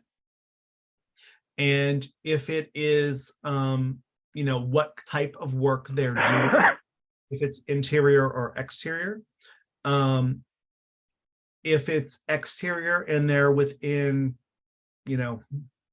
eye shot of a residential building, or they may be disruptive to residential, I put some restrictions on the permit on what they're allowed to do after hours. Typically, if it's internal to the building, it's not going to be disruptive usually. But I know that there's some sensitivity with the The one at 1101. 13th and L. Yes, the 1101 16th or whatever, 1101, whatever the barcode. It sounds like it's around that zone. The other one. Well, no, the one at 1111 20th Street, it's far from barcode. There are no residential buildings nearby. That's why I'm. Yeah. That's the one on the corner of 20th and L. Yeah, Becky? it's still Peace Corps conversion. Peace Corps Yeah, conversion. I mean, I think on Monday, you're not gonna have a lot of people around there because it's largely. Oh, it's for MLK. Yes. Yeah. That's what it is. That's the holiday permit. Yes. It's just for Monday, to work on Monday? That's it. Okay. Yeah. I wouldn't think, I work at 21st and M, so that's why I asked. I wouldn't think you're going to have a lot of protests there. You know what I mean? I don't think it's going to be super disruptive to anybody because they're not right up on another office building that I know of, and most people are going to be off that day. Yeah. Yeah. I don't think it would be controversial, would be my point. Yeah, I think that's fine. And But I understand the one at 13th and L is That by might be. residences. Yeah. The normal, just so all the commissioners are aware, the normal hours of construction are 7 a.m. to 7 p.m. Monday through Saturday. After hours start at 7 p.m. to 7 a.m. On holidays and Sundays. Okay. So any of those situations, they will come to us if they are in vicinity of a residential building, and that is usually determined by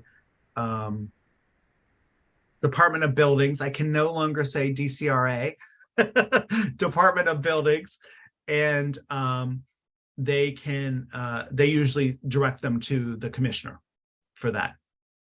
But if you want me to, I can kind of lead that discussion with them.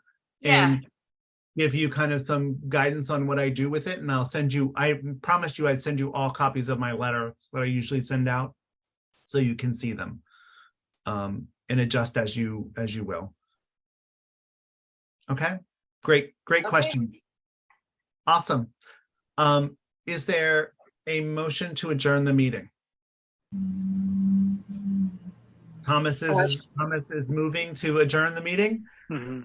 And is there a second? Awesome, we're done. Okay, all right. First Now- meeting here. Now I have to tell you that Julius is not allowed to go and tell other ANCs that we went until 9:42 on our first meeting. Hey, but we're good. We're good. We're getting through a lot of stuff. So Yeah. this is good. So, and I appreciate you all. And I'll be in touch with follow-ups and next steps. Thanks. Thank you. Awesome. Thank you all so much. Have a great night. Have a good night. Thank you. Bye-bye. Bye. Thank you all.